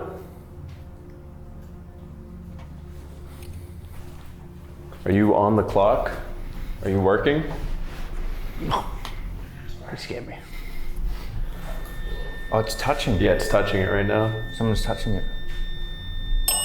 Whoa. Whoa. Whoa, they turned off at the... Dude, at the exact same time. That was really weird. That was cool. Feel free to do that more. Hell yeah. We're about to turn on a device that hopefully will allow you to speak through it so we can hear what you're saying. Are you down for that? Just try to talk clearly, loudly, and we should be able to interpret what you're saying. Hear you. All right, here we go. Okay, so they are turning on the spirit box right now. I go over all the equipment in every single video, so if you've watched it all, you know what I'm about to say. But basically the way the spirit box works is it scans through radio frequencies, and it scans through every single one in rapid succession. So that's that sound that you're hearing, that. And what the idea behind it is spirits can then manipulate those radio frequencies to get certain words to come out. And so you can hear them respond to your question. So you ask them a question, hey, is there a spirit here? Yeah. You can get a response from it. A lot of times you're just going to get random words that have absolutely no meaning whatsoever. And a lot of times you're going to see people will hear a word that they can then connect to some other point in the investigation or the interviews and stuff like that, to kind of jump towards that to help essentially verify their claims, right? Spirit boxes are a fun little tool. It's not something that you absolutely necessarily need, but we'll go over that later on in the video when I go through my regular section where I talk about the equipment that you absolutely need to have for an investigation. So make sure to stay tuned for that. Once again.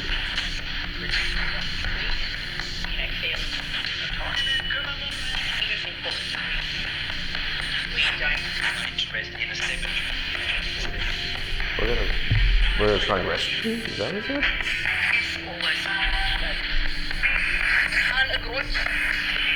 Out in the woods? Yeah, I heard out in the woods. Whoa. What the? I managed to access? You trying to talk?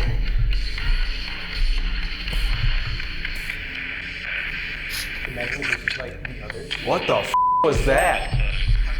Bro. You both said that at the exact same time. This is the something. Can you give us your name?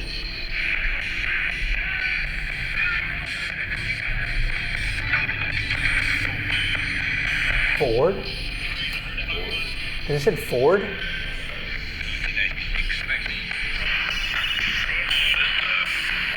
Did you hear that? Yeah. Something's like, hello. Can you see us? Our friends to my left said they felt a presence behind them earlier. Was that you? Darkness? Are you in the red room? Oh, it's not like he said, So this is really interesting. So like I said, with this spirit box, it is going through every single radio frequency that there is. And the way that it works is, say you have a radio station, right? You can go turn on your radio at home, and the strongest station is going to be 87.3, right? For this particular radio station. You want to listen to some country music on 87.3. Well, 87.4 is also that country music because it's going through a radio wave frequency, right? So usually it's within 10, at least in the States. I don't know about Australia, but to get that long of a bell ring, like that chirping sound that they're getting, means it's going across multiple different radio frequencies and multiple different radio stations. Now, I might be mistaken on this because, again, I haven't actually had to use an actual radio station in a decade at least. I've got Spotify, stuff like that on my phone. And I don't know how the radio frequencies work in Australia because they might be different than what I'm used to in the States. But going that long and getting that much stuff is very peculiar and very interesting because those sounds should not last that long.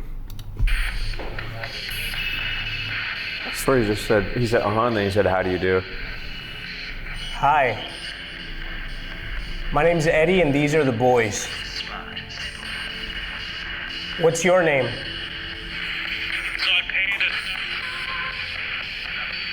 Every time I ask for its name, that glows. Did you say Harvey? Is your name Harvey? He said Darcy. Darcy. Are you the entity known as Mr. Slimy?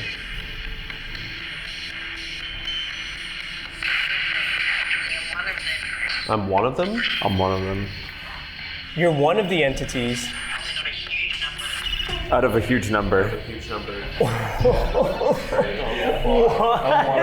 I'm one of out of a huge number. Didn't we learn at the jail that there's like... Right, so do you see what I mean? Like, the amount of frequencies that it's going through to get something that solid is bizarre for a spirit box. Because that's over multiple frequencies of that strength. If it was like fluctuating a little bit, where it's like out of many, I could understand that more than it being a solid out of many. It's interesting. Like, potentially, the guy there told us there's like different hierarchies to entities. Like tiers, yeah. Tiers. I've got a question for you. We can't tell, but can you confirm if our friend's just taking a nap right now? I'm dead. So we forgot to explain that there actually is an entity in here. They believe it was one of the morticians, and he goes by Mr. Slimy. Okay, I'm glad they're bringing that up because I didn't mention it, but I was very confused of who Mr. Slimy was, and I had assumed they were going to either talk about it or something part of the membership. So Why? Because he really likes touching women's feet. He really likes feet. They said verbatim. I think he has a foot fetish. He also, we believe, has a foot fetish. Anyone with bare toes, especially young ladies with bare toes, they do often report feeling like something brushing over their toes or something touching them. He likes just touching people. And he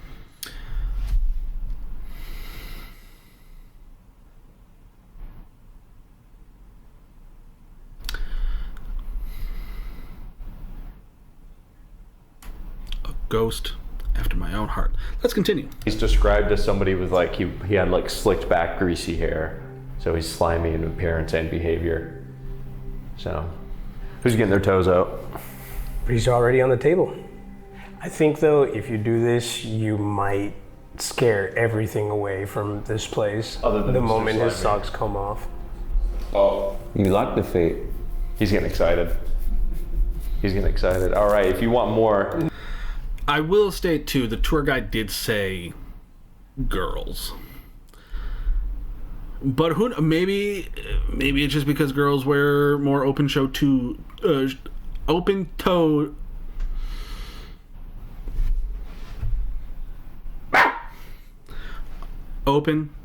shoes than men do. I don't know. This ghost, very weird. No light that way. up. If you want more, light that up and touch that REM pod.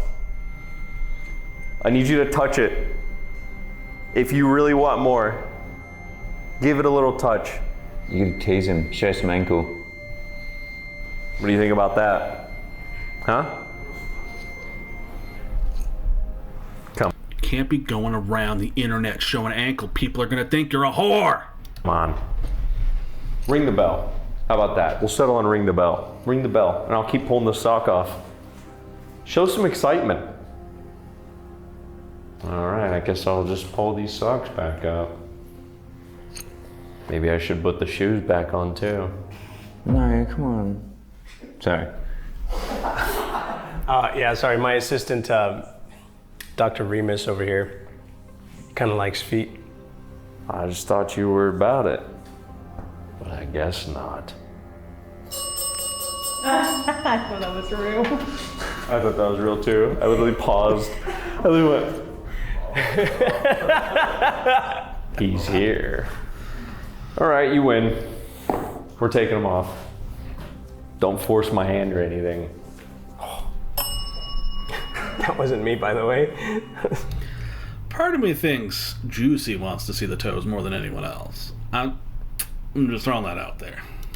I think he likes it. Show some excitement. At least hype me up a little bit. All right? Or ring the bell twice if you want him to stop. Whoa! I said show me some excitement.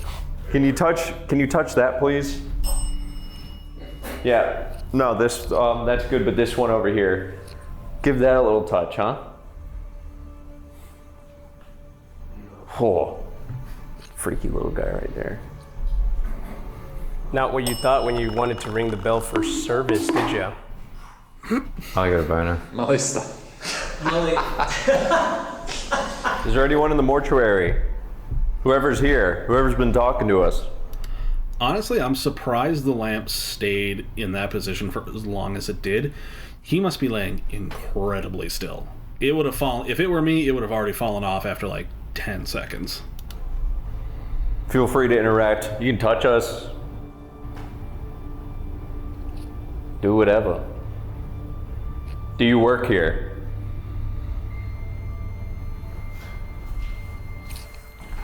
Is that one going off now? Yeah. That one didn't go off at all. If you're in the lab, could you hand me that off the shelf and put it right here?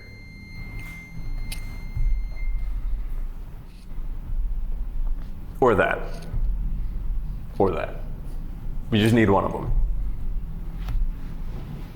How about this? Formal introduction. My name is Dr. Juicy. This is Dr. Narrator. Mm-hmm. Nice to meet you.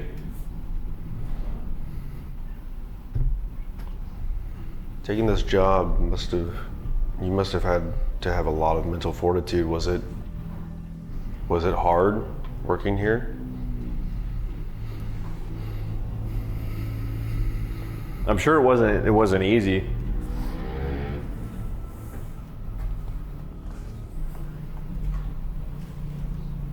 A lot of suffering happened here. Is there something that you would like to let the rest of the world know?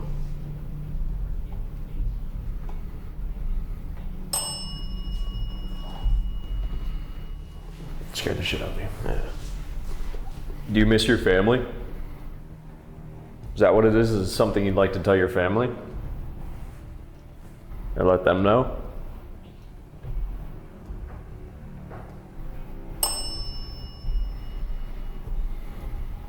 Did you not get a chance to speak with your family before you passed away? Was your time cut short? Was there things you didn't get to tell them?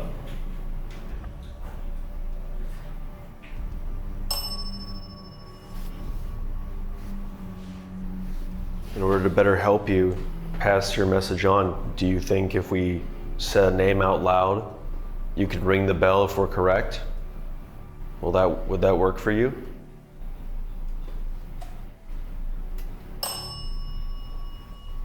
Okay. All right, we're gonna turn this on and see if you can say your name through this, okay?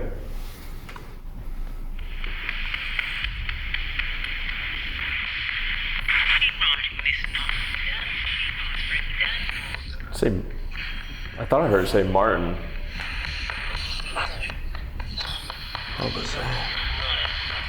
No.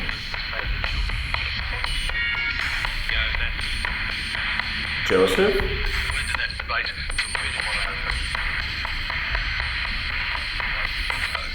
Hello? That was like a deep hello. Is your name Joseph? Paul?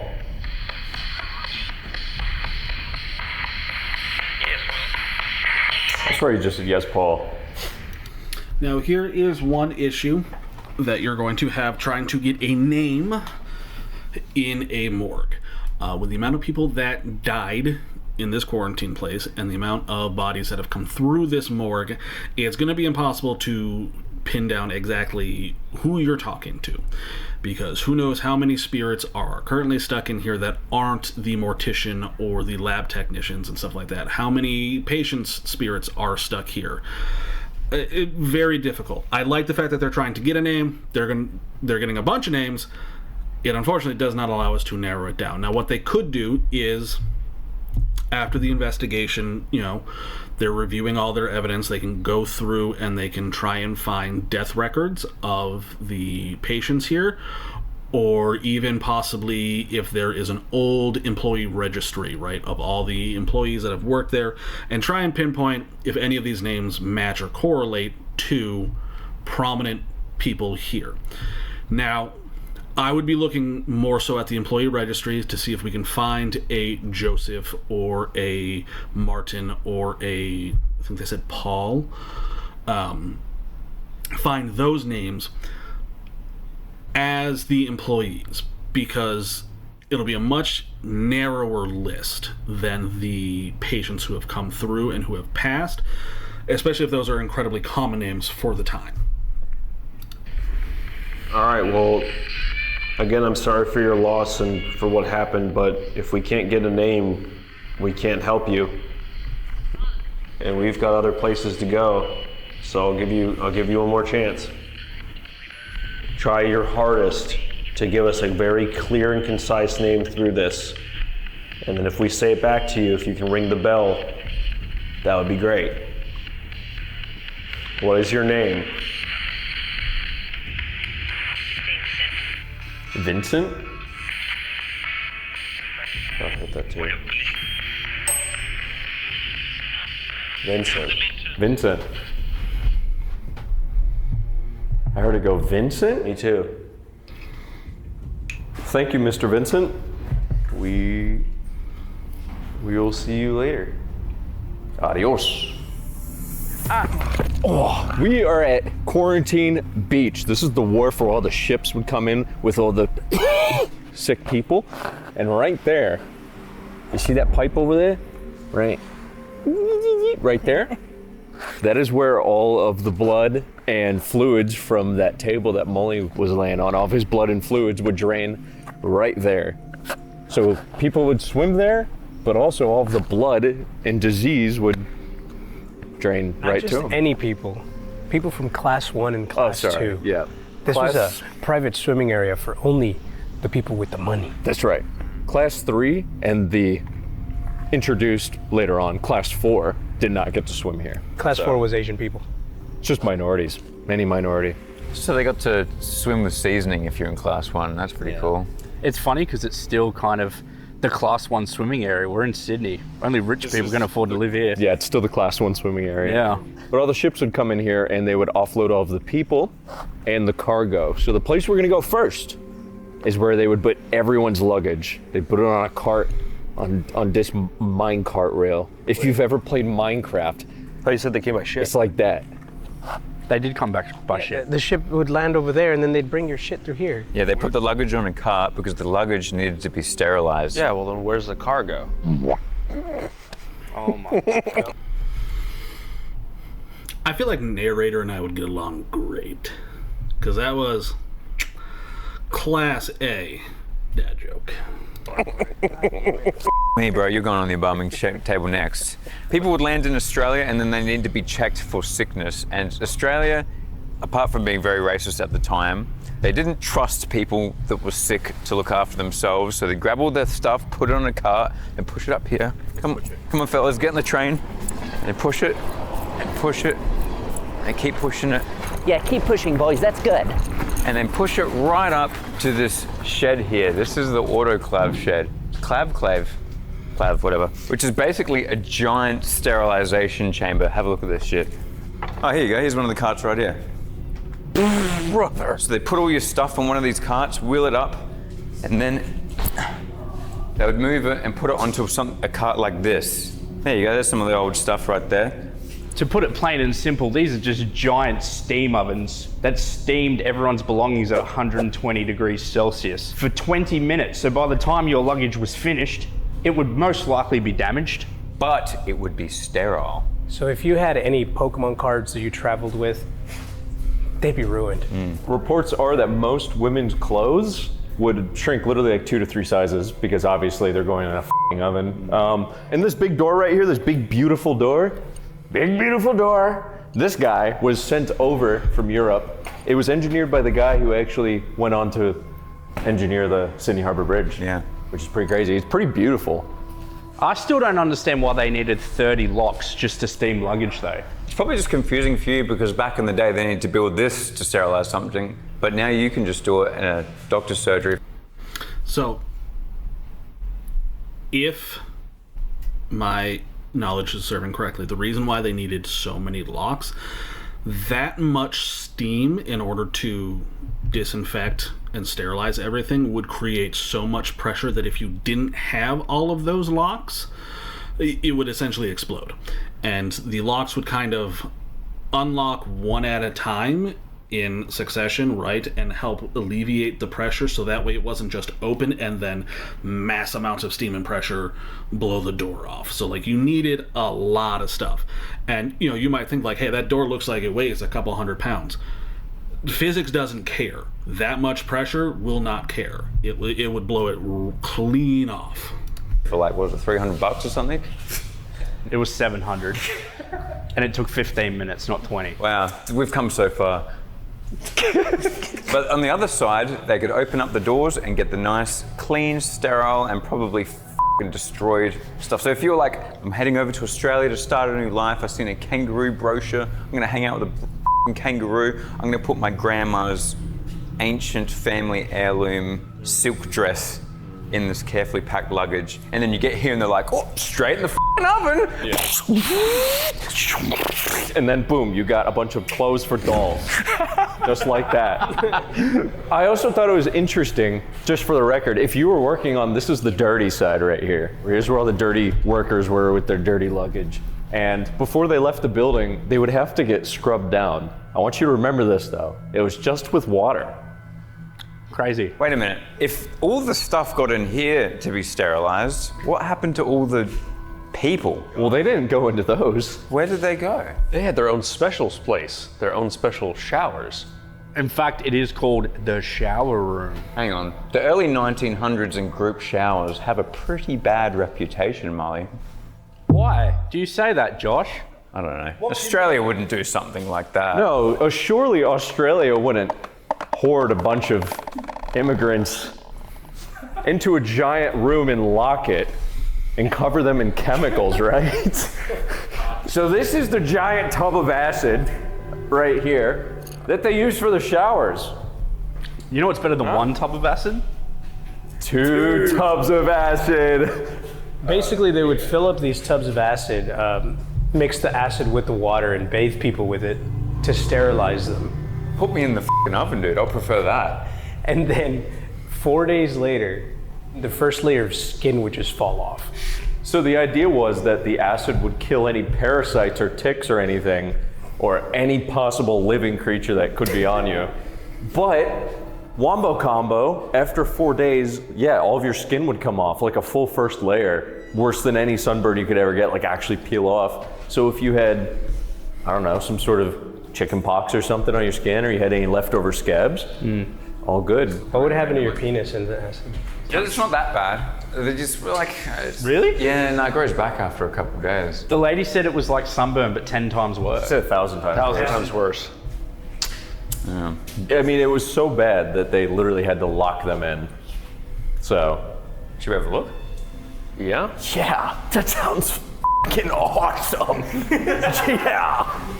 So this is the shower block. It's one of the most haunted locations in the entire premises. It's known for its shadow figures and different paranormal encounters that have happened in there. There's even a picture, which we'll show you here if we were able to get permission from the people to use it. If not, Molly will reenact it and you right there, boom.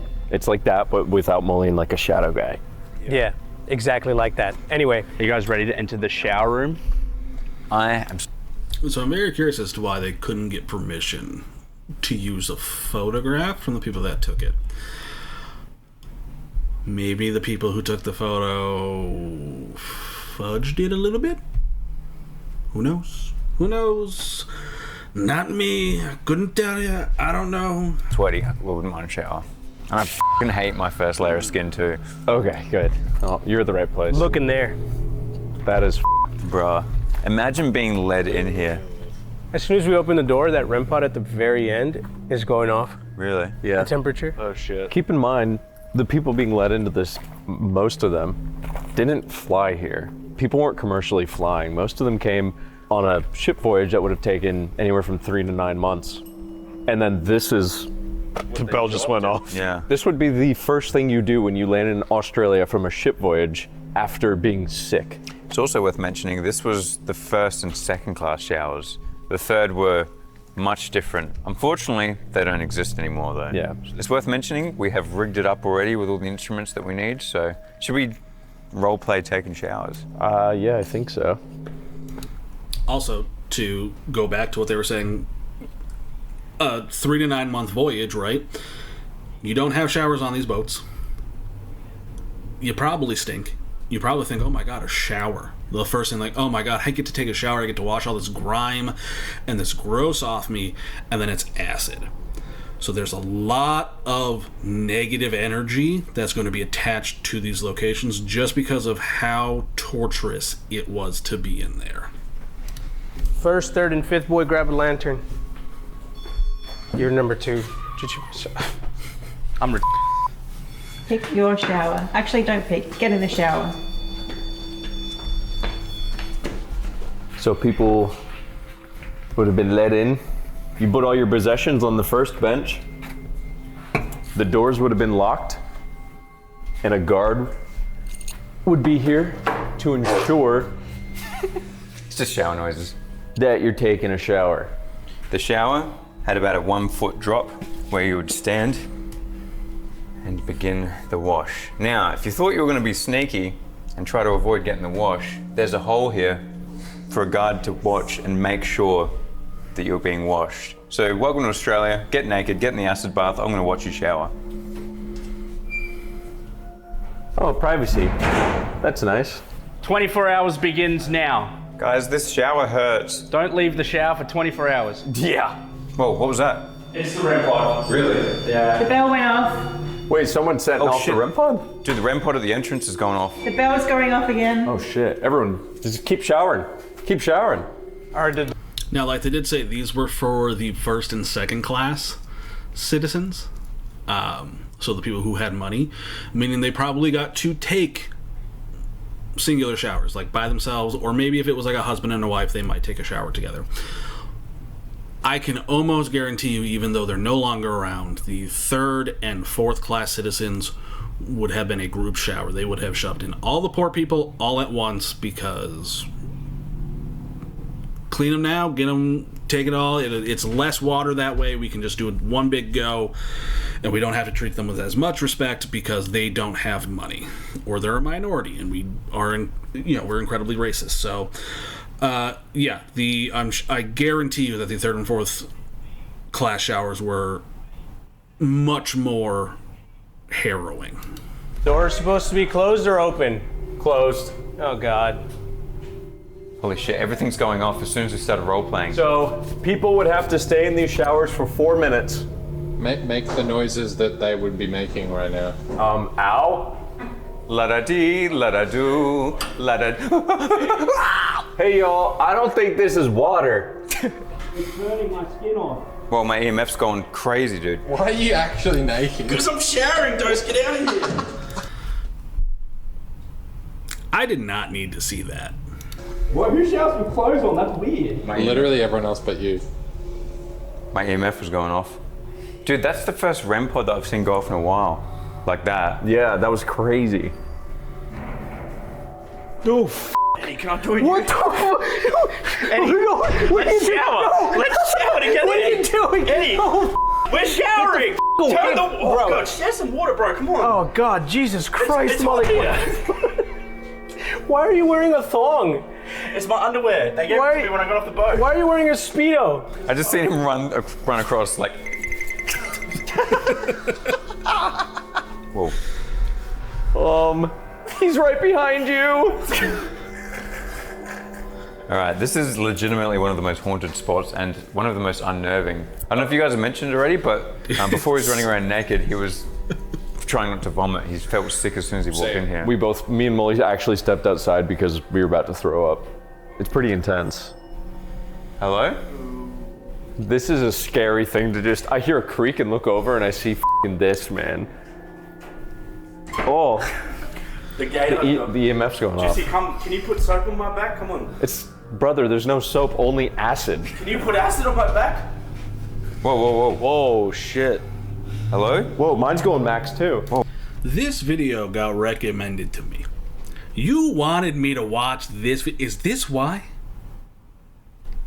You nasty. What the f? It's worth mentioning this is all metal as well. Yeah, I was about to say. So we shouldn't be getting any EMF interference through these. What do we do? Should we split up and sit in corners or something? I think try and walk to the end and touch the wall. No. I'll only do it if we all do it. I'll do it. No, we're gonna do one at a time. No, yeah, but we all gotta do it. If We'll do it. Shit, give me the Polaroid. I'll take some pictures on the way there. Should you walk down the back right lane where the guy was seen? Back down the right. Okay, I need him to at least put on a shirt. At least. He can Winnie the Pooh it. I don't care. But, like, I need him to at least put on a shirt because it's only been 3 seconds and I've already forgotten that he's in just a Speedo. This is the lane where the man was spotted. Yeah, he's right behind you. And he's naked and ready to mingle. Hey! Molly's gonna come out with his clothes on and be like, what do you mean a guy in his underwear? What? Explain to me, is there a man that was seen on the right side? So from that back corner, a picture was taken this way, and clear as day, you see a man like reaching out. It's down that outside aisle. Oh my God. What? Are you joking? Holy shit. One of the most horrifying pictures of all time. That is crazy. Yeah. Whoa, whoa, whoa. Okay. Really difficult to see the photo. I'm assuming they either couldn't get back in contact with whomever that they were just talking to, or they just didn't want to send it. Really difficult to see that photo, but if it is an actual photo that they did take, that is a great piece of evidence. Whoa, guys. Whoa, what the is happening? It's all going on. If there's someone here, can you interact with this again or walk past here? Oh, shit. Dude, this thing is going On command? Dude, every time something goes off in here, everything goes off at once. Like 3 things. Hello, Shadow Man. We're here in the showers. Also, real quick, we'll talk about these purple lights that they got on the floor there. Those are a string of EMF detecting lights. So basically, if something walks past them, the lights change colors. Pretty much all they are. But I think now is a perfect time to talk about the equipment that you need when you go ghost hunting.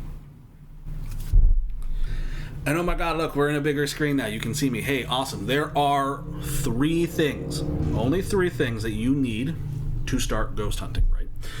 One of the first things that you need, and it is the most important thing that you need, is a camera. Like this. You don't need one of these on top. This is called a shoe mic, and the little fuzzy thing on top of it is a cat's tail. This just helps block out wind noise when you are outside. I use it for when I am out doing short films and stuff like that. When I need to record outside, it just blocks down the wind noise. But you need a camera. This camera is a Panasonic 4K Leica Daikomar.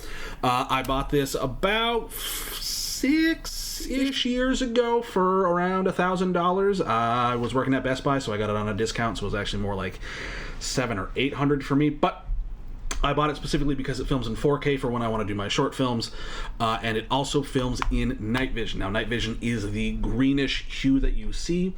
It's infrared, and basically, when you are going ghost hunting, if you have something that can film in infrared, it can help you pick up on other things that we can't see with the naked eye, such as orbs or mists and shadows and stuff like that. Now, camera, very important, something that you need to have. You don't need to have the mic on top of it. This has a mic integrated into it. I just bought it for better quality. The second thing that you should have if you are going ghost hunting is one of these. This is a digital recorder. Now, the way that you're going to do these are solely to get EVPs, electronic voice phenomenon. You turn it on, you ask a question, you wait 5 to 10 seconds, you ask another question, and you rinse and repeat. And then you stop recording, you can go back, you can listen live to hear what it says, right? And see if you can picture anything up from there. Or when you're at home and you're going through your editing, you can go through and look and see if you can find anything from there. Another great thing that you can do is if you know that there is a room that has a lot of noise activity, whether it be thumps, whether it be scratching or whispers, you can turn these on and leave it in a room and go about and do the rest of your investigation somewhere else, and this will pick up any sound. And you know that if there's thumps or whispers and stuff like that, you weren't in the room, so that means that there's something in the room that was being recorded. Now, in that aspect, it takes a lot more time to go through and scrub through all of the audio. So that's the second piece of device. Now, let's say you don't have that spare type of income, but you want to do like a small little ghost investigation at your own house or a friend's house or something like that. I guarantee you have a very, very great piece of equipment already on hand. A smartphone. Now, smartphones, they're amazing. They're super smart, right? They've got cameras. They've got voice recorders attached to them already. So you can go through and you can use all of these to do simple little investigations, right? I firmly believe if we were to ever get definitive proof of a ghost, of a spirit, it's going to come from a phone. Now, there are other apps you can get on here, like a Spirit Box app, right? Or a Ovulus app. Where it essentially just allows words to come through. I have a couple of friends who recently went to the Ancient Ram Inn in England. They used one of the apps. I've personally never used one myself.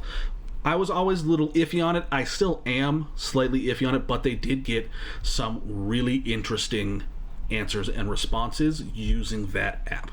So take those with a grain of salt, but camera, voice recorder, all on your phone if you just want to do quick little attempts at ghost hunting, right? Or, hey, there are people who do lives, right? When they are investigating live and they're using their phone to do it.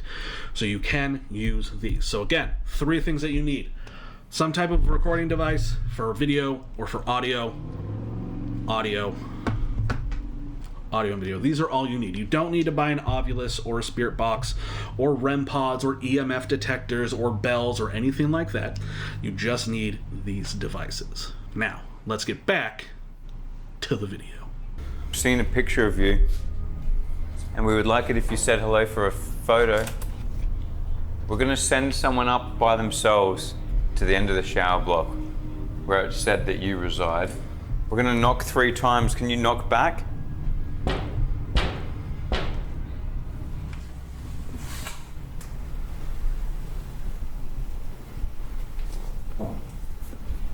Heard something. Yeah, did you hear that? Can you give us a sign? I'll go first.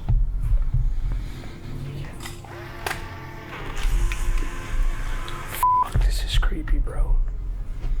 You've never gone far. So Polaroids are also a great thing that you can do. If you are going ghost hunting, you can take Polaroid pictures. You can even take digital pictures as well.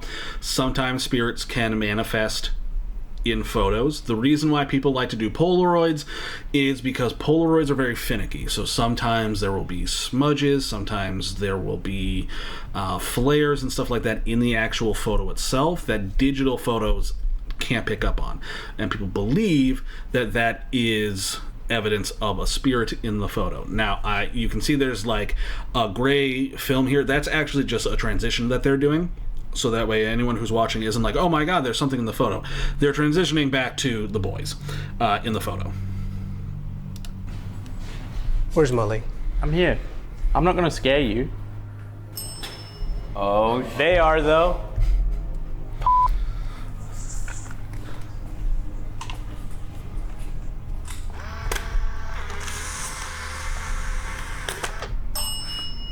Me, man. Oh shit. This is f***ed up, bro. Can you say hello to our friend?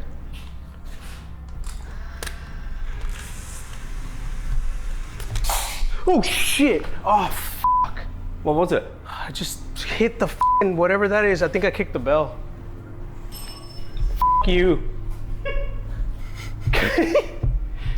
All right, you have to go to the end. Did you touch the wall? I don't think you did. You didn't touch the wall. I went and took a picture. I went up to the wall and took a picture of the f***ing You toilet didn't touch over the there, wall dude. though. You were supposed to touch the wall. Okay, and come I back. went all the way to the end. Yeah, but you didn't touch the wall. I went all the way to the f***ing end. I even got a picture to prove it. All right, everybody's got to go up and take a Polaroid of the toilet. Which toilet? The one on the left. That scary ass room. Goodbye, Molly. Goodbye, Juicy. You want me to do one on the way down? Yeah, just do one halfway and one at the end. Oh, f me. I don't do well alone.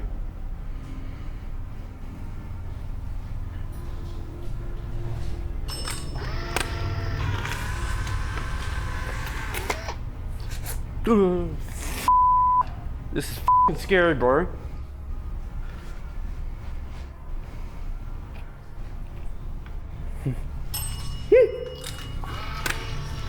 I'm touching the f***ing wall. Now I'm coming back. What? You turned the light off, you f***ing dogs. Who did? I don't know. The light turned off. I'm scared. I'm scared. I thought you were gonna scare me. Oh god, that's f***ing scary, bro. We're sending our friend up. He wants to be touched. Do you just push the button? Yeah, just push the button. Okay. And then do a star jump. What? You have to push the button, star jump, and then keep going. It's a jumping jack, brother. It's a jumping jack, whatever. You put. Okay, I'm glad someone clarified because I was confused as to what a star jump was. Push it, go like that, and then keep going. Okay. I need to see at least one. All right. Ready? Yep. Don't forget the jumping jack. Hold on, wait. Does that count? Whoa, it actually took a pull. That counts, yeah, you did it good. Is the camera beeping? No, it's the REM pod, dude. Why did the REM pod start beeping as soon as you take a picture? Yeah. That's not good. A flash analog photo, I'll let you might know, I add. narrator. When you get to the end, it's very scary. No, yeah, it's all scary. No, the end is extremely scary though. Oh man, I really don't want to go down there. Well, you need to touch the wall. I really don't want. You have to though. Shut up, bro. This is fucking bad. This sucks. I'm checking corners like I'm clearing a house. Hey, what was that? Don't turn around. No. Wait, did you actually talk? Don't turn around. Wait, shut up. Are you talking about the footsteps? Yeah. All of us are right here, bro. We have not moved. No, don't say it. I'm No, we're not lying. I'm being narrator. I'm not lying to you. I've held Molly back from trying to scare you. Don't make me go down there. Oh my God, what is happening? No. Bro, hang on. Hang on. Was there something in the corner of one of those rooms, or was that just the camera matrixing? Watch the lower left-hand side over here where these stalls are. It looked almost as if there was a white mist. It very well could have just been the camera matrixing. What is happening? No. Bro. It looks like there's something moving. Like a door shutting. There's some type of movement. Hang on. I'm going to cut real quick. No, we're not going to cut. We're not going to cut. I'll try to do this in editing. But let's go back. Watch closely. Oh my God, what is happening? No. Bro, hey. Okay, it's a curtain. There's a curtain hanging up. I'm assuming, and my guess is that that is a draft that he's causing when he's running. So, some type of movement. There's a curtain. It's the only curtain I've seen so far, which is odd. Hang on. Right when he got to the middle, I heard footsteps coming from over there that weren't his, and he reacted to them thinking that you guys were gonna scare him. We were standing right here, man. You heard the footsteps, right? That's why I stopped. That's what you thought it was us. I thought it was one of you with me. And we're all back here, dude. And then the bells just started ringing 3 times. Yeah, it kept ringing, dude. All right, when the next person goes up, everyone dead quiet. Yeah, go dead quiet. I'm gonna go next, guys. You know, before you start walking, I have a theory. Once again, it seems like things have taken a liking to narrator. Yeah. Ready, fellas? Yeah. All right. What the hell? That was like a knock on that door. All right, everyone off of the things. I want to know any sounds that we hear. Yeah, everyone pile up.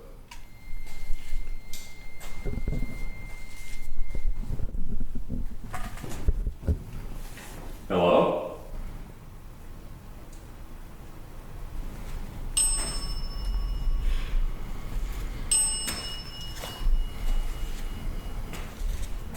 You down there?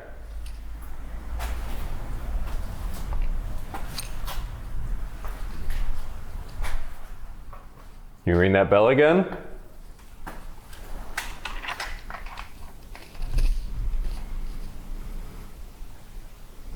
Give it one more ring.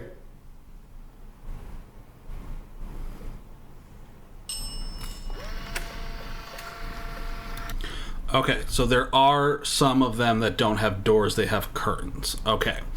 I'm glad we got this better photo because what I saw when I saw movement, it would have just been the draft that he created when he was running.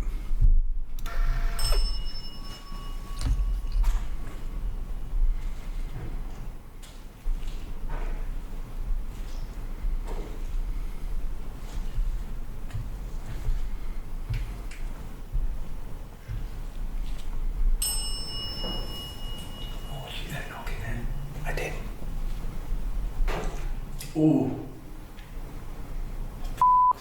That was right here.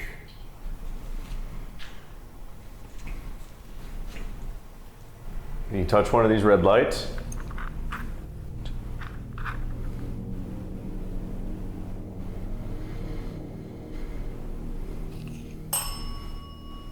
Go for it. Come on.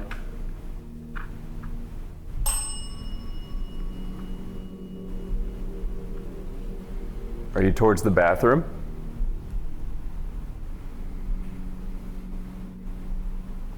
I thought I saw someone.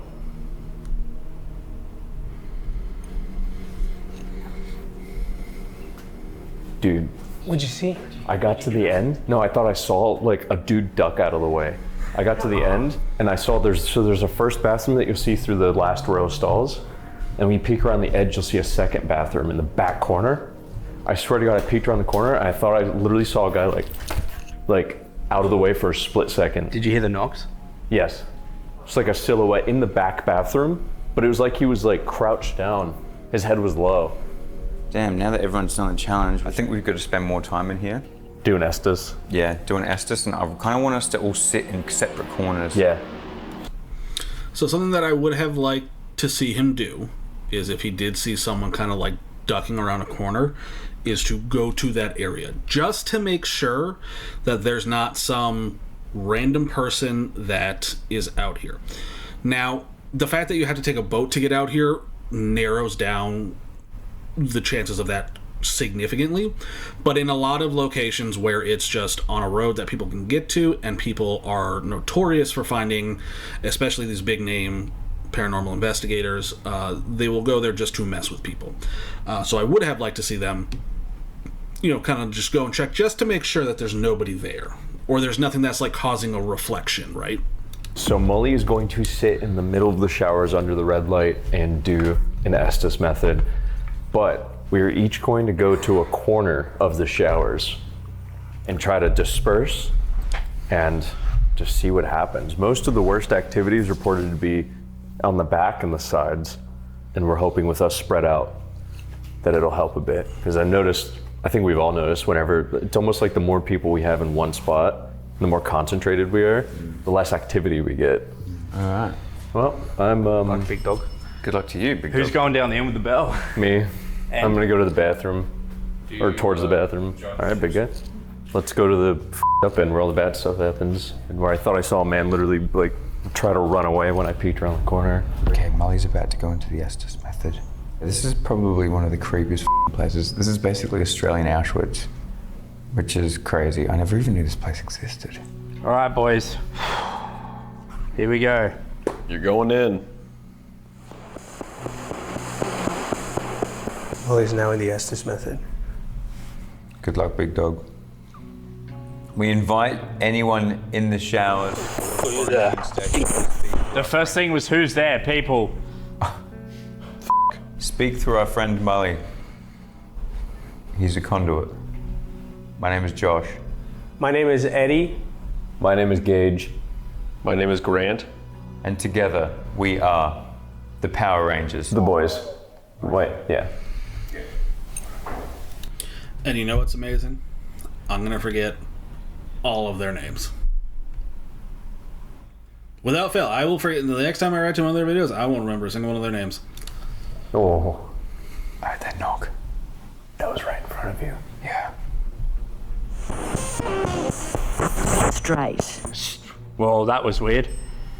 How are the program? How's the photos? Oh my god. Oh my god. Didn't see anything. I'm sure they'll turn out great. Are you in any of them? Can you show yourself? Maybe peek out from one of these showers like you said you were going to?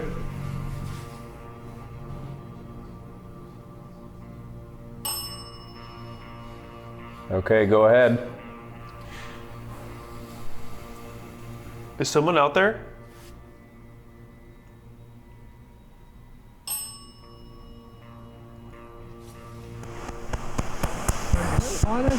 I don't think. Or maybe Edward. Or maybe Edward. Town Square. Town Square? Are you a spirit that showers? That's right. Do we think Edward has the skin of a killer, Bella?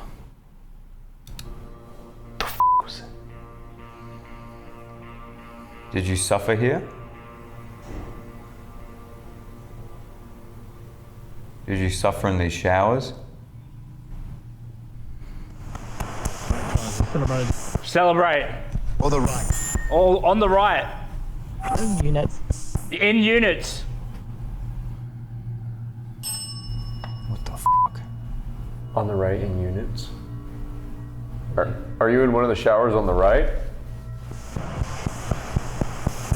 over on the left. It's over on the left. Whoa. Wait, which one's the left? We have all of it. We have all of it. It'd be this side though. Yeah. Laughing. Lots of laughing. Oh, I just realized it's my side and said Are you watching the person on the left? Who are you watching? Can you tell us what he looks like?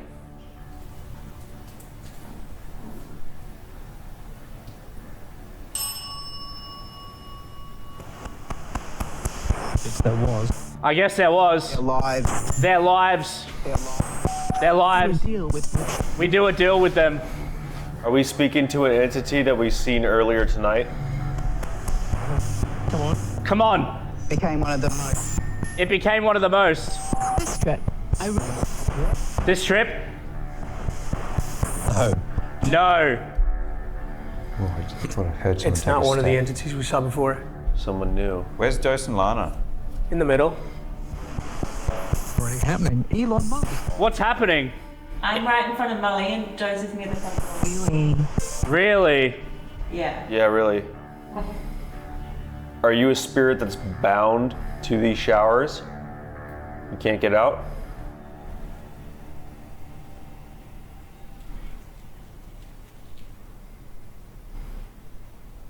Well, I can hear like water dripping in his ABB, What water? like right next to me. Really?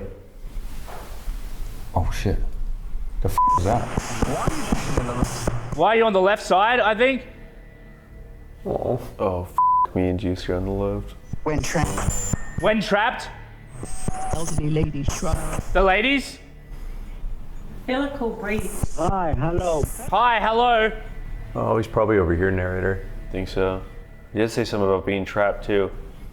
Are you near me right now?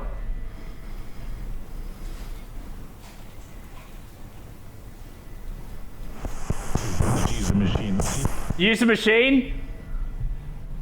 Use the machine. No, my friend's in the machine right now. You have to talk through him. Oh, screaming!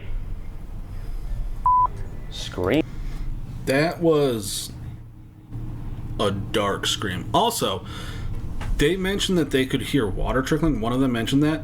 I also was hearing that too, but I couldn't tell if it was a water trickle or if it was like the static from the spirit box that they're using. I find that really interesting because there shouldn't be, my guess is, any running water in this general location. You mean? It possesses you! Oh my god, why is he talking like that? He's like rocking back and forth. Is he really? Hey, it's hard to think of like questions when his answers are so aggressive. Yeah. It sounds like he's upset. Yeah. What do you mean it possesses? What do you mean it possesses you? Are you trying to say something's trying to possess our friend? I did. I did. You did? Oh. He's nodding. Oh. Uh-oh. What the f? So whatever's in here is an entity that can possess you. Are you saying you've possessed our friend to talk to us better? One. One of them? So you possessed our Guy at the back. The guy at the back? There's 4 of us. Which one did you possess? Which guy in the yeah. That's wait, guy in the back. I'm dead now. I think you're dead now. What the f? That's me, Josh.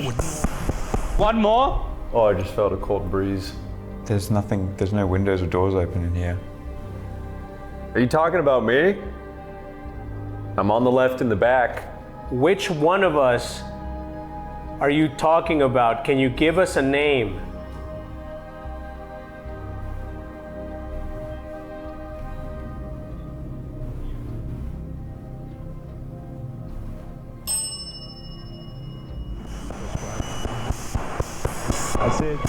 I said.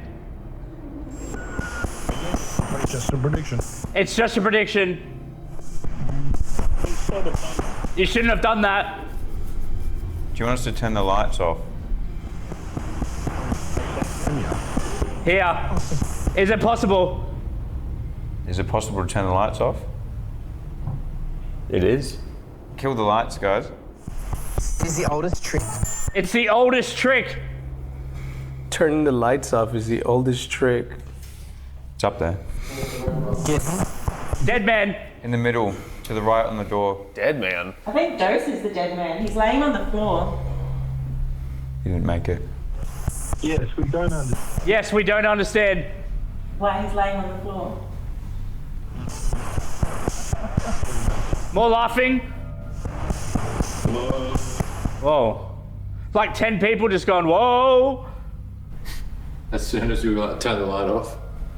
This just got a lot more creepy, dude. Yeah. Yeah. Tell us who you're talking about with the possession.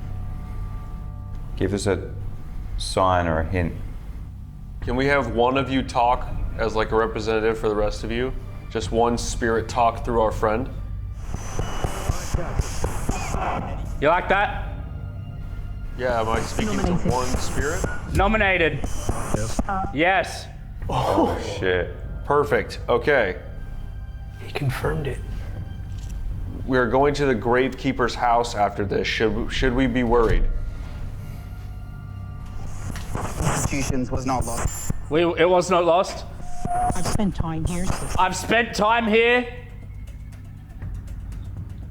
At the gravedigger's house? You spent time there. Should we be worried? Or is there anything we should be on the lookout for? Exactly right. Exactly right. We should be worried. Is there anything we should be careful of when we're at the gravedigger's house?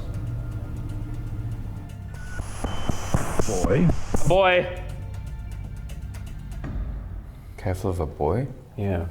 Which boy? Why should we be careful of him? We were told a little boy named Isaac roams around the gravekeeper's house in the sometimes. Context. Context. Yeah, I'm giving context to the camera, bro. Hi, mate. Hi. Oh, hi, mate. Hey, how you doing? Hello? Are you Isaac? Isaac was 6 years old when he died here. He was buried. Why should we be careful of Isaac? And threatening. Threatening. He's threatening? Is he the one that usually scratches people in the house?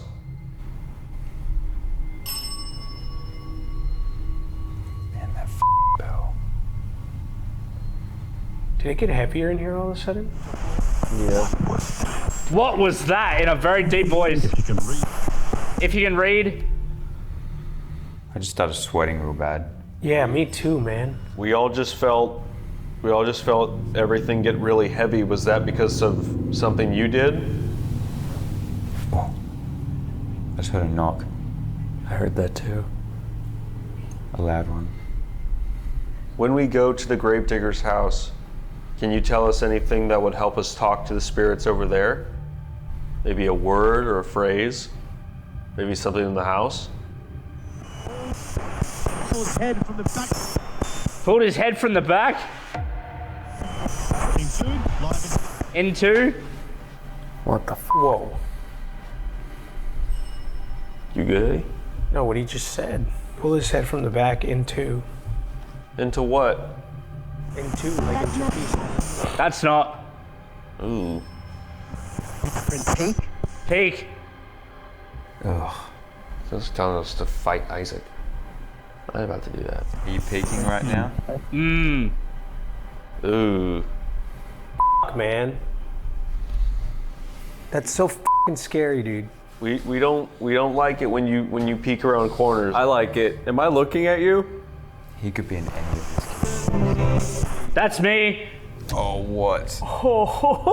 I've been staring here since you said hi, mate, because I thought Can you say it in that I English? could feel you. Can you say it again? Hi, mate.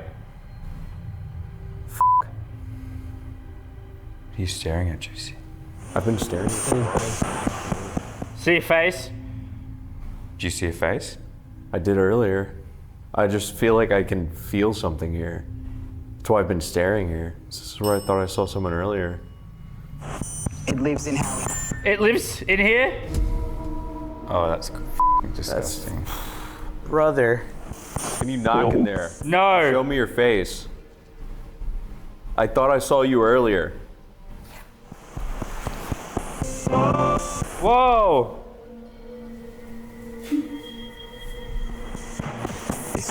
Is he?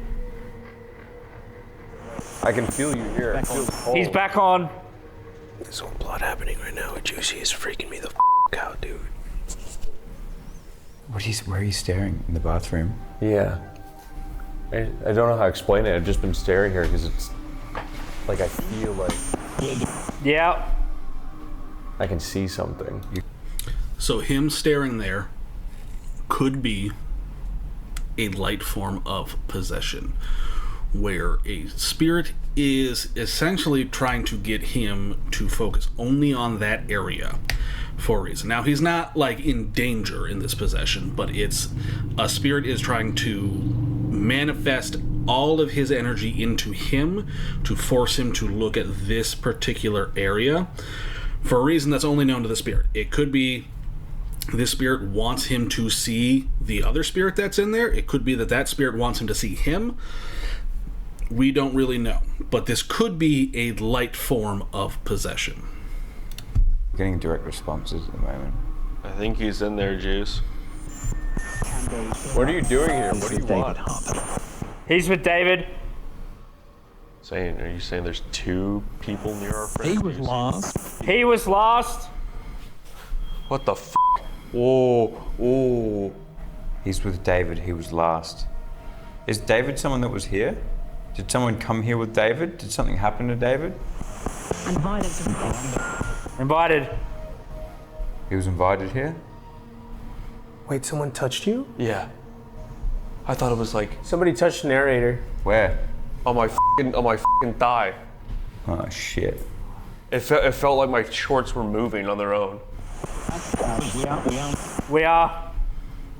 Don't say that. Can you please not touch me? Could you reach out and try to touch my hand? It's gone. Wave. Give a wave. Give a wave. Yeah, crikey. Yeah. Oh. Yeah, thanks. Yeah, thanks. The air feels so cold in here. It's like a crazy difference. Be careful, Juicy. Come on, reach out and try to touch my hand. More laughing. It's breaking. It's breaking. Nah, nope. I'm not breaking. Nope. Freezing in here, dude. Seriously, it feels crazy. Is that you? I do want some. I do want some company. I swear I could see something like moving out from the showers between me and the narrator. At champion, everyone. Everyone. Yeah? On the outside. Outside. What the f was that? What? Juicy? Yeah. Question for you. Yeah. The thing that you say you can see something popping in and out, People are drawn back. roughly how many showers, like, from you is A couple, it? like maybe 3 or 4. 3 or 4? Yeah, like 4 maybe. Nope. I saw something on the camera like 5 or 6. I guarantee it was probably autofocus, but it looked like somebody was looking. No, then dude, it was disappeared. like I saw like a leg or something like come out. Not like a head, but it was like someone's like leg peeked out. Yeah, that's. What the f? You want me to join you? Between 5. Are you over here? We're about to head to the house. Why? Because you asked us to. And we want to meet. We want to meet what dwells there. Does that work for you? Do you want to come? You want to come to the house with us? Danger! Yeah, you keep saying that, but you won't tell us why. Yeah. You told Why danger? Surely it's not a 6-year-old boy. Why danger? Continue. I think it's time for us to move on. I think so. Can you turn the lights back on, guys? This isn't... All of us up. All of us. Why are we even having this? Why have we been having this discussion? Very clear. It's most disturbing. Well, you never told us why, so we're gonna head on up to the final house. Solidarity. Are you ready? Yeah, Yep, I'm ready. we're ready. Follow us to the house. You can. We'll get ready and follow. What? Was it crazy? That was pretty cool. There was some good moments in there. Yeah, definitely. But I think it was a lot funnier, like listening to you scream out the things you were hearing, like if you were in a war zone or something. Oh no, because there was some that was like the death one. I was like, oh, that's crazy. You were like, it sounded like you're upset. Dude, I was staring in the bathroom because I almost felt like I could see almost like a shimmer or something. Like just like a whoop whoop. But I was staring for like 5 minutes. And I was thinking in my head, is that you? And I waited to say it. And then I felt this just super cold feeling constantly. And then as soon as I said, is that you? You said, yeah. So definitely shit my pants a little bit on that. Yeah, that sounded creepy, dude. Yeah. All right, so it sounds like we have no other choice. We have to go to the Gravedigger's house. Now, the Gravedigger's house is it is the most haunted spot in this whole station. And it's something that the tour guides specifically, some of them don't even like to go in there at all. You're just gonna have to wait and see for yourself. We're gonna have to drive there because it is pretty far from here, really. Yeah. But yeah, that's where the final showdown is gonna happen, I guess. As my very attractive friends all said very enthusiastically, this is the Gravedigger's house. And across the street is a bunch of graves. Who would have thought? Look, there was some headstones down there, but they removed them because it was depressing the newcomers to Australia. We're being quiet because we were told to keep the noise level down up here. We don't want to anger the Gravedigger. Damn pig. So eventually they came through and they limed the ground and started putting bodies in new spots because people were complaining coming through that the smell was getting really bad. Because the bodies weren't buried very deep. They were only buried about 30 centimeters, which I'm from America, I don't know what the that it's means. It's like this deep. 1 feet. 1 feet? That's like 5 short of what people normally do everywhere in the world. It's like 5 boxes of Lunchables stacked on top of each other. That's a way more accurate and efficient way to think in about American it. terms. And I need to know how many Big Macs. I'm thinking like 3 Big Macs in depth. And yeah, that is incredibly shallow. And would cause even more issues because when bodies start to decay, it can release more diseases. Now, they were embalmed, so how much from that, how many diseases they would get from that is, to me, unknown. But yeah, a foot deep, that's shocking. The dead bodies, that's one of the reasons why the bubonic plague was so explosive in Europe, is because there were just so many dead bodies that the rats and the fleas that were on the rats and the bacteria that were on the fleas on the rats in the cities were it was just able to explode and repopulate like crazy. Which is why you see some places where the bubonic plague didn't really have that much of a stronghold, in places where they did something different with the dead instead of burying them. For instance, Poland at the time was very heavily a Jewish, had a very Jew-heavy population there, and they were notorious for taking care of the dead and keeping them outside of the city and stuff like that. So the big cities didn't really get hit with the bubonic plague as much, versus like London or Paris, where they have graveyards and cemeteries in the city and bodies just piling up everywhere. But yeah, a foot deep is insane. That's an easy way. If there were any type of like scavenger animals could easily dig up bodies from there. Reason for that, my guesstimation on the reason, my hypothesis, is because all of the grave diggers weren't paid money. They're only paid with a bottle of rum. That sounds awesome. 1 bottle of rum per body. That's right. So just bury them as quick as you can, put them 1 foot in the ground, get your bottle of rum, go back to your tent and start snoozing, you know? We were told this is the most active, most haunted, most messed up place in the entire quarantine station. And there's a little boy here that's seen around the premises named Isaac. He's 6 years old. We were warned about him back in the showers, but maybe it was him warning us about this place. Could be. The tour guides did say that many people have had kids come through warning them about this house.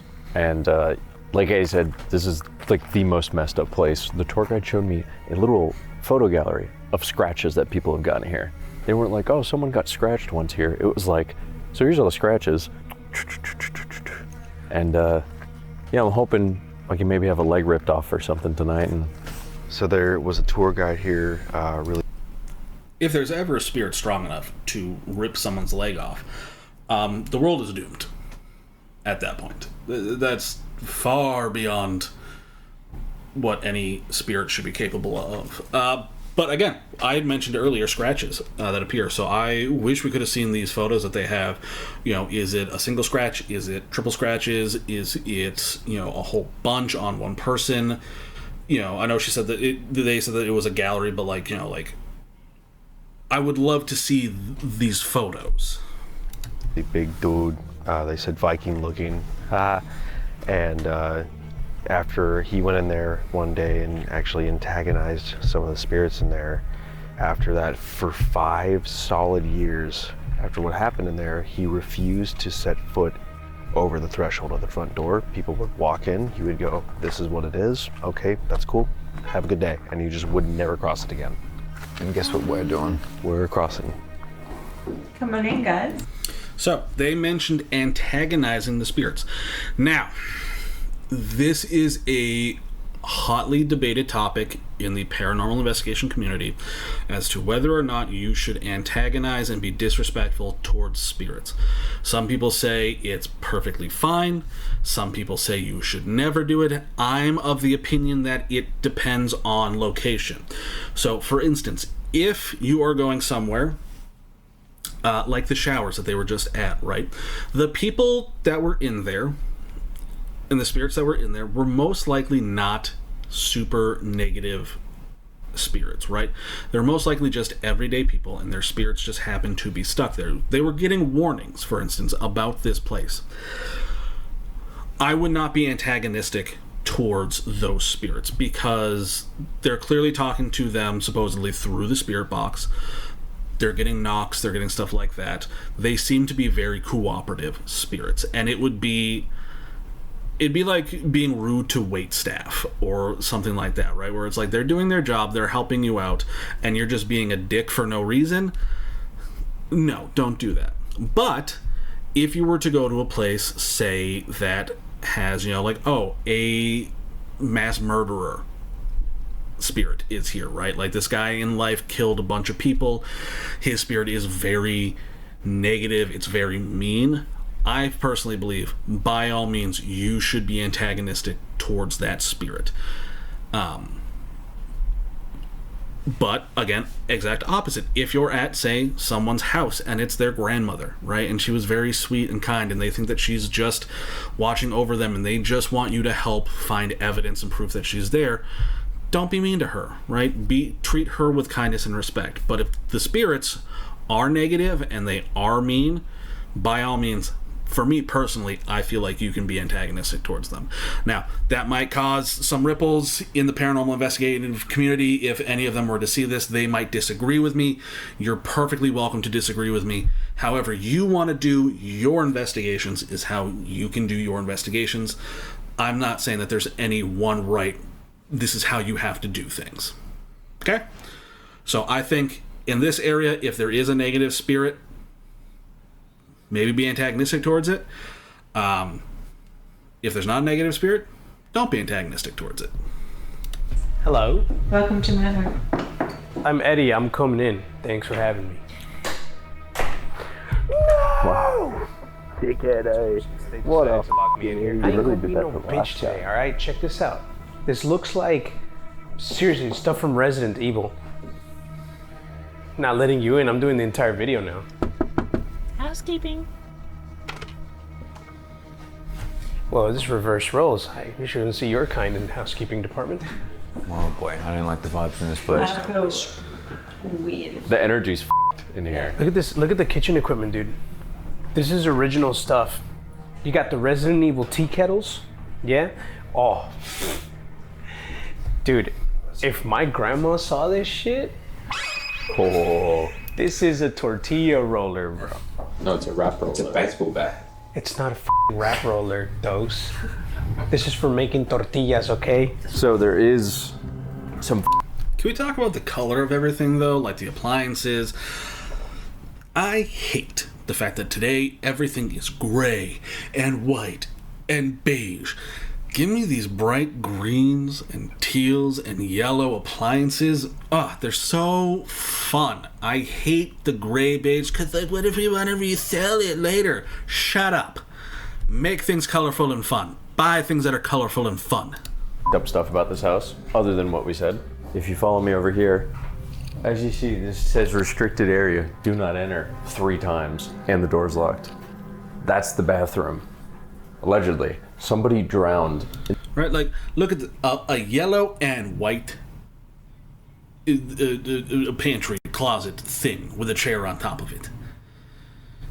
Today, that would just be all one brown color, and they would be like, we'd be lucky if it was brown. It would be all beige, millennial gray. I hate it. In the bathtub in there, and people hear women's cries coming from that bathroom. That's not why we can't go in there. We can't go in there because it's full of asbestos because a possum ate through the roof. So shouts out to that possum. I'm sure his lungs feel great right now. And but now that possum is going to be fire resistant. Smart possum. Yeah, other than that, people just get hurt a lot here. It's just a very negative place. That's crazy. Who sits there? So we're in the gravedigger's house now. We invite anyone here to come and join us in the front room. We were warned about this place. I know a lot of people get scratched here. Something here likes to scratch people. Whoa. Could you give me a scratch? Juicy's body is your canvas. Didn't say that, but yeah. Do whatever you want to him. If you want to give me a little scratch, you can give me a little scratch. He likes it behind the ear. Like a good boy. Let's be quiet for a minute and just see if we can hear anything in this place. Someone give a knock, see if there's anything here. Ready? 3.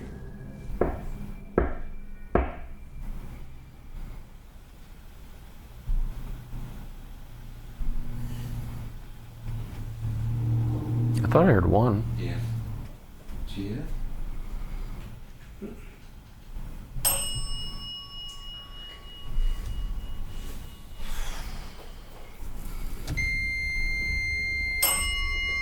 Oh, it begins. Temperature and bell. Yeah, it begins.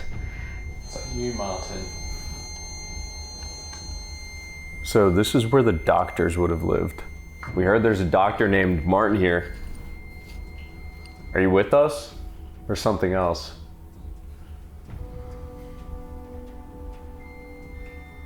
Whoa. That's 2. Is that 2? Yeah. Is that you, Martin? Can you come to the front room? That was not a temperature one just then. Yeah, that was it touching it. But did you also just hear that noise in there? No. What noise? Did none of you hear that? No. It's like metal clanging or moving or something. Really? Did no one hear that? No. Mm-mm. We brought Mr. Doctor, a sick person in your house. Hope that's okay. He's also Mexican. Yes, he is. Can I get some help, doctor? I'm not feeling too good. My throat's really burning, dog. Doc. I got a bit of a congestion. I'm really congested. He's trying to tell you that he's congested.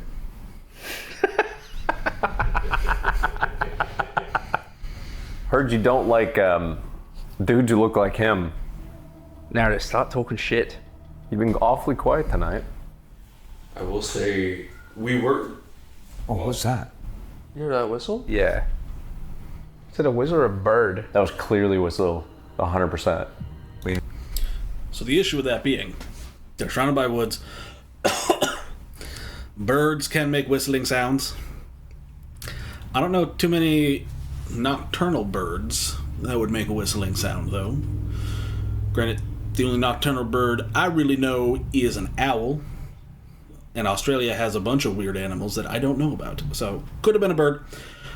Doesn't sound like it would have been the wind that was too high pitched for the wind. A wind whistle is normally a lot lower and longer. But I did also hear the whistle, so very good piece of EVP. Invite anything in this house to come and interact and communicate with us. We were told to be wary of the spirit known as Isaac. Are you here?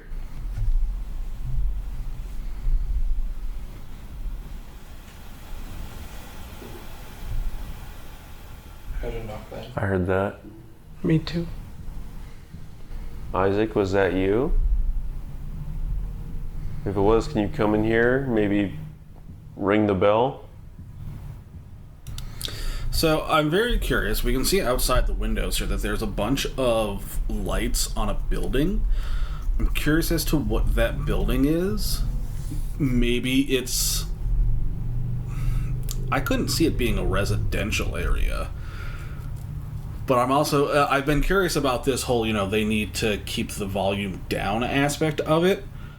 But I'm very curious as to what this building is and why the exact reason that they need to keep the volume down is.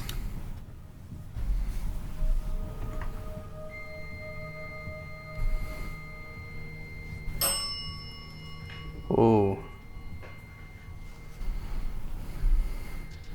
How's it going? We were told that we were supposed to stay weary of you, that you were dangerous. Are you the one that likes to scratch people? It's very heavy in here. Yeah, I feel dizzy. Yeah. Is it someone else who likes to scratch people?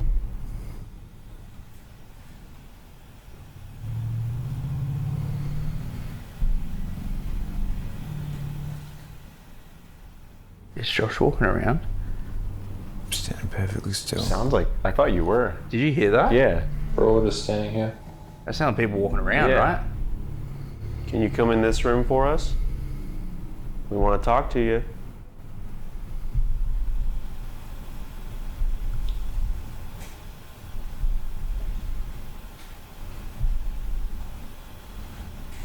Again, did you hear that? Yeah. Dude, I can constantly hear it on mine. Yeah, it's very constant. Would you prefer if we spread out?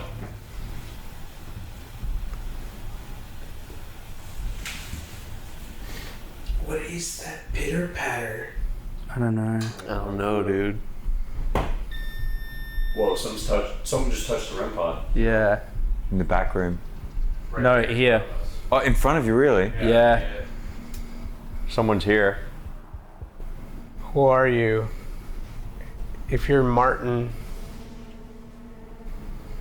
can you touch that light again?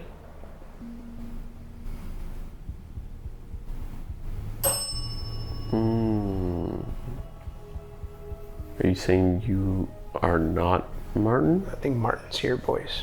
Yeah. If Isaac is here, can you touch that REM pod in the middle again? Whoa. That's crazy. That is crazy. That's very crazy. Are you walking around, Isaac? You having a pitter patter? Did they not say to be careful of the young boy? Yep. Well, that's what they said, but I don't know I guess it's kind of contrary to everything I've heard, though. Yeah, I think it might be the little boy trying to warn us about this place. it might be. Yeah, Because that's what people normally hear here is the children warning them about this place. I think we misinterpreted that in the showers. I think so. Isaac, is what we're saying true? You trying to warn us? You can ring the bell or touch the light in the floor again. Are you scared to tell us, Isaac? If you're scared to tell us, either ding the bell.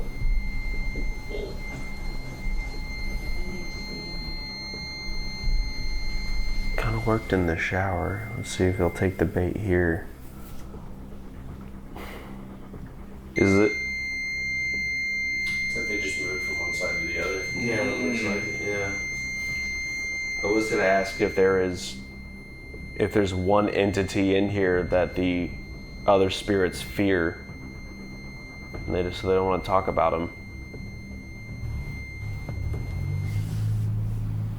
What did you say, Juicy? Something moved from one side to the other? Yeah, because the temperature went off and then it stopped and then it went off over here.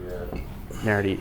You should start talking shit, Narrative. I literally no. Why? How about you talk shit? I just got rid of an attachment. Yeah, but they like the Viking-looking bearded guy he came here and talked shit. Yeah, and that was his dumbass mistake. And now it's got to be your dumbass. Dude, the temperature's gone crazy everywhere in here. Someone's touching the REM pod right now. Oh, seriously? Yeah. That's crazy. It's gone off 3 times. It's been so long. Something's in the front room with you. It feels like it. Yeah. Is there a reason you keep running around the house instead of talking to us?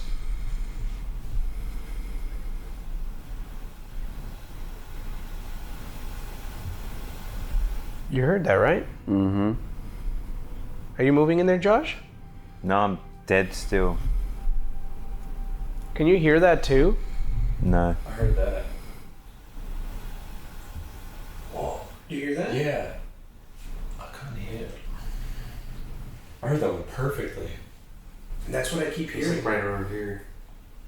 Yeah, it's literally like people walking around.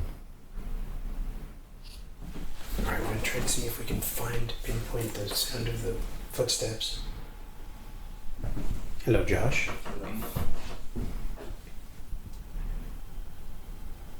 I'm just having a listen. Let's go over here.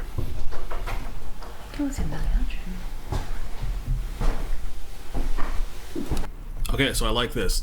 A lot of paranormal investigators that I have noticed will not attempt to either debunk stuff, or they will hear something and then just kind of acknowledge it, but then not try to get any more evidence or any explanation for it, right? So like right now he's going around, he's trying to find out what the constant like footstep sounds that they keep hearing are, because there could be a natural explanation for it. It could be like a slight draft and it's pushing up against like a wobbly chair, or you know a shutter outside is being just constantly tapping from wind. Could be pipes in the walls doing something. Who knows? So I like that he's going around trying to find out where this sound is coming from.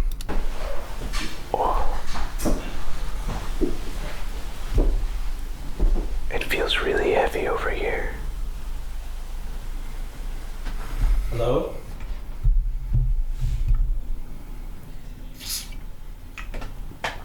They've stopped walking once I got up. There's no more steps.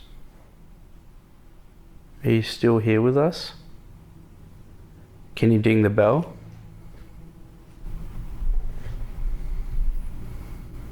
Yeah, the whole house is like gone dead, eh? Yeah. Doesn't feel heavy anymore. I was under the impression that I was going to be scratched coming here. I felt nothing, and as far as I know, I have no scratches. Because I don't think you're capable. I don't think you could do it if you wanted to. I don't think you're strong enough. Basically, you suck. Interact with me. Scratch me. Ding a bell. I've heard crazy stories about this house. Don't go all shy now.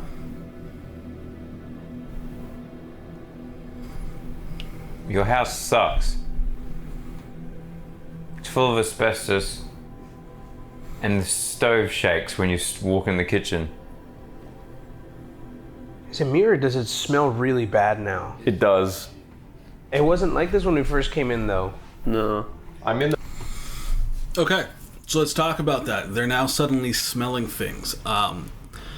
There are people who believe that if you get a sulfurous smell, a rotting smell, just an overall disgusting scent, that is evidence that a demonic spirit is present, because they release these noxious fumes when they arrive.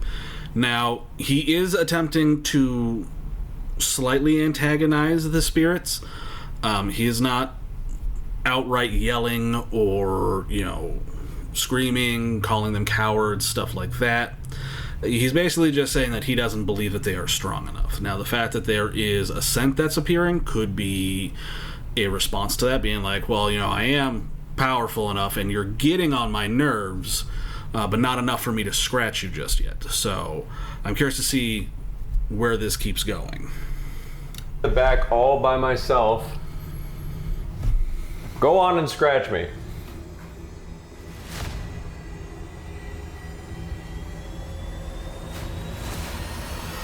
Pathetic. Unbelievable. Absolutely pathetic. You're not living up to your name, boys. Did we waste our time coming here? Maybe we did. Should we do an Estes method in the room? Yep.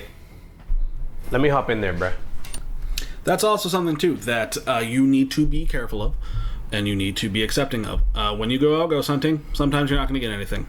There will be times where you go the entire night without a single sound, a single orb, or anything on the spirit box, or anything on the EMF. There's going to be times where that happens, right? And you have to just accept that. Not every place that is claimed to be haunted is either 1, actually haunted, 2, active every single night, or 3, active all the time, right? So, like, you could have stories of these places that are like, oh yeah, it's haunted, and every single person that comes here, every single time, they get this amazing evidence and stuff like that. Usually at that point, you can take most of that stuff and say none of that's real, right? But the places that are, small, they don't have a lot of visitors come, and there's not a lot of people doing investigations, right? You might still have times where they don't get anything. That's just something you have to accept with ghost hunting. So if every single video you see of a paranormal investigator, they keep getting this crazy, awesome, amazing stuff that they're like, hey guys, it's totally legit and real, there's a very high chance that a lot of it's doctored, a lot of it's edited. I personally don't think these guys have done anything like that.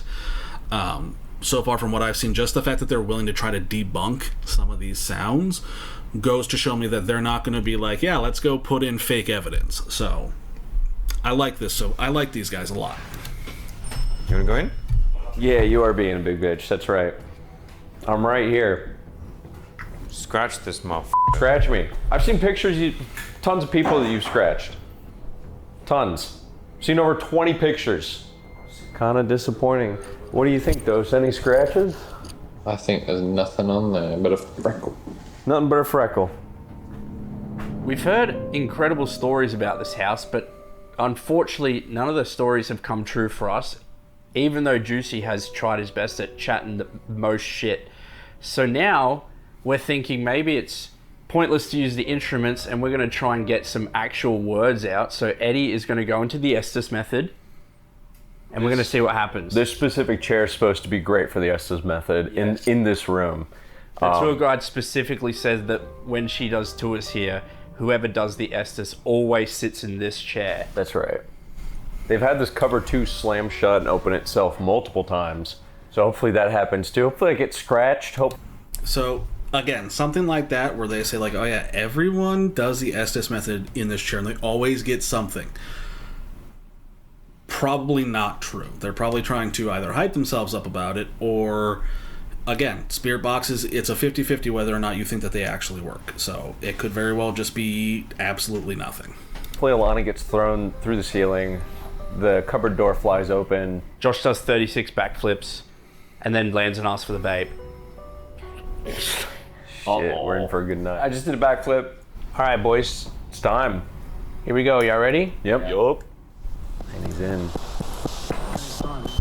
Any spirits, please feel free to communicate through our friend.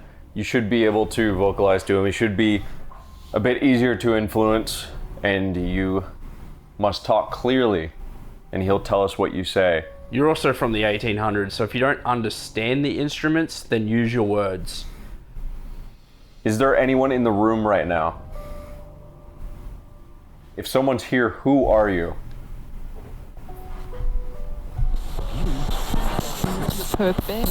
Perfect. Entry. Oh, are they not in here? They're at the entry? Come to this room.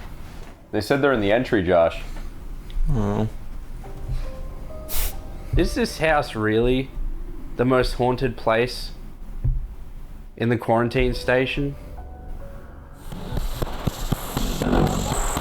Whoa, what the f was that? Family. Family.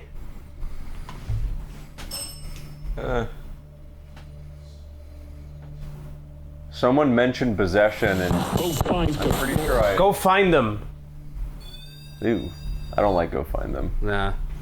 Someone mentioned possession and being in danger, and I think they were talking about me in the showers here. And I believe I saw them as well. Should I be worried about anything? Is there anything I should worry about? My family.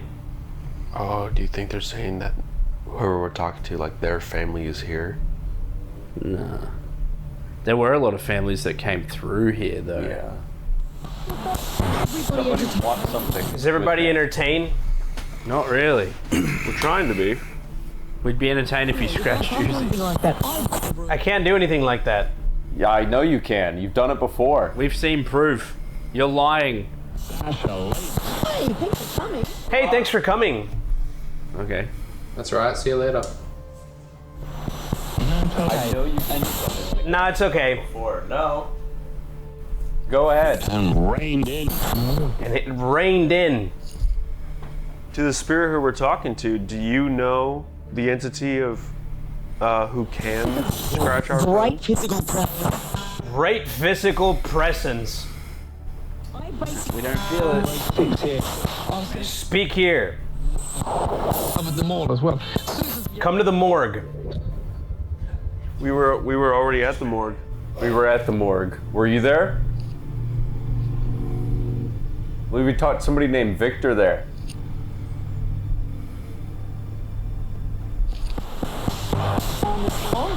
On the floor. Yeah, we were just moving on the floor. What were you talking about? The morgue. Wait. What? Is this Isaac? There's a little kid who's supposed to be seen on the floor in the morgue. Oh, yeah. He said to come to the morgue and he's on the floor. Hold on, you think? It's all on you. Well, we can't go back to the morgue. Scared. Scared? I'm sorry, but we can't go back. It's not that we're scared, it's just we physically are, this is the last stop of the night. Are you scared? Is that why you're asking us to come back? Yes. Yes. Isaac's scared, and he's in the morgue. What are you scared of, Isaac?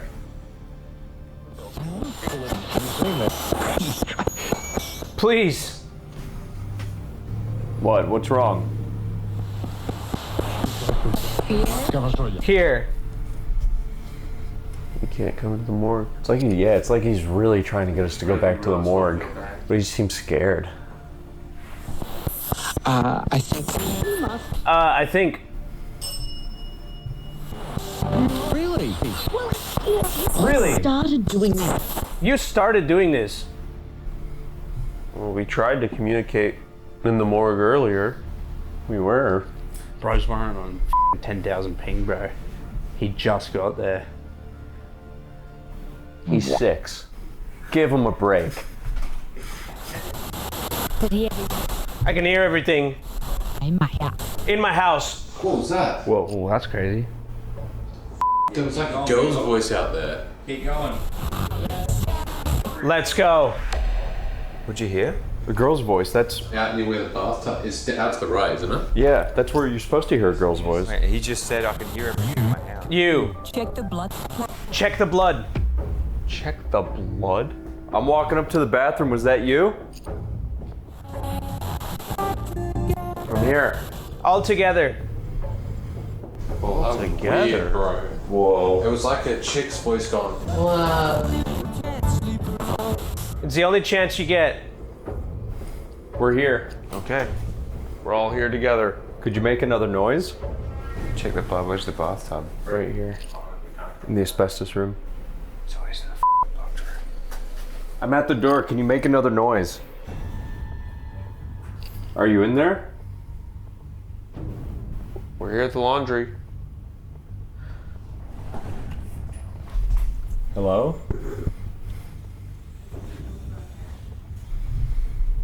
Are you in the bathroom? Someone in there?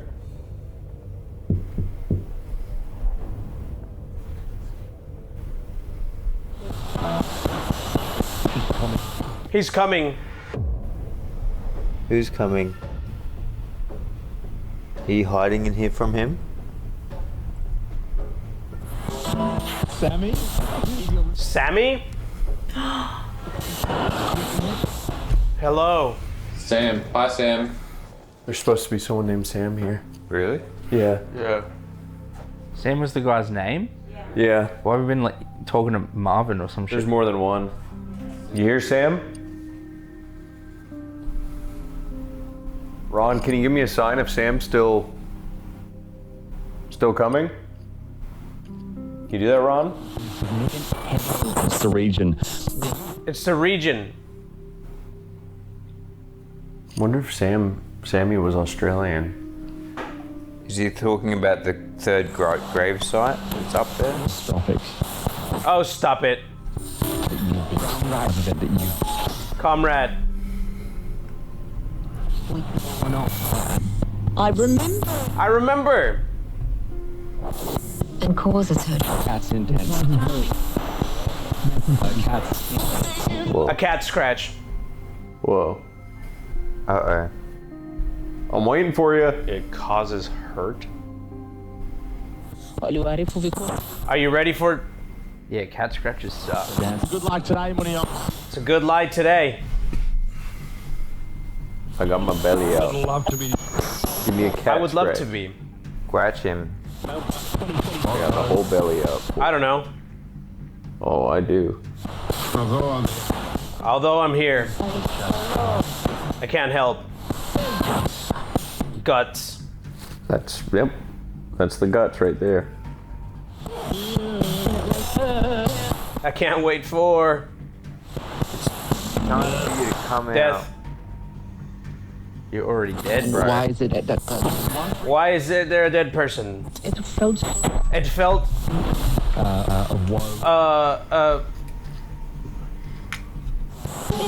Behind them. He's behind him in the grave.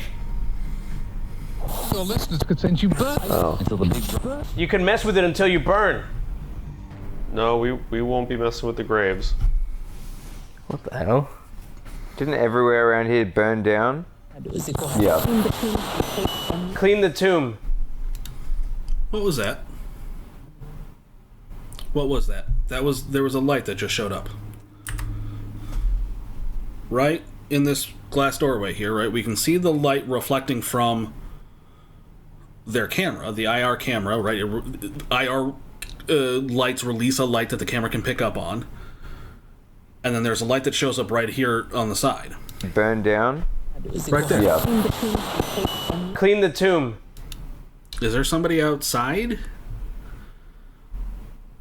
We'll keep going, because I do this a lot where I point something out and then they bring it up and they mention it. Ugh. Don't worry, I think they did. They technically did do that. Yeah, they did. She said Sammy was coming. When's he getting here?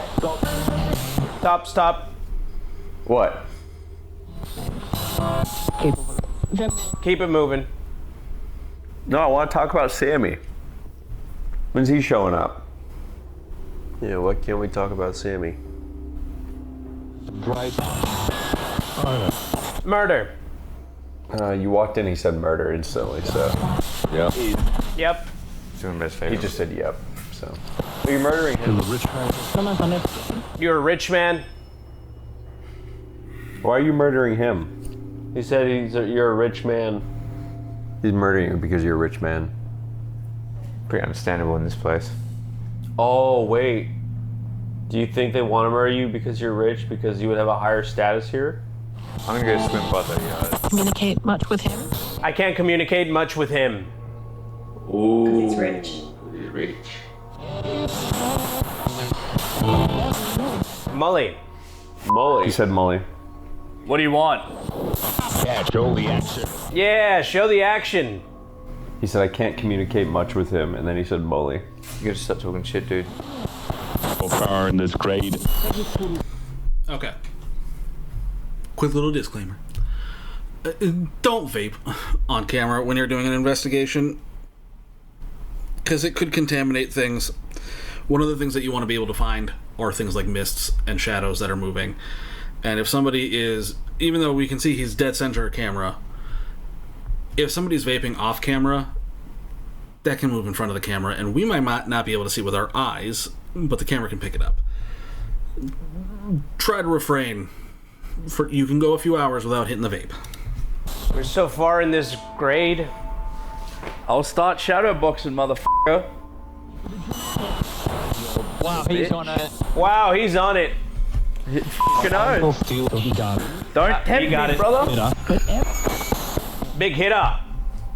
He just said get up. Big hitter. Oh shit. You literally said shadowbox and you said big hitter? Yeah. Go on, take a swing. Wait, me? Yeah, you. You were calling Mully You out. asked for it, he's gonna fight you now. Yeah. You called for me? And Punch my him. fists? Next time I hit the bell swings, just swing above the bell.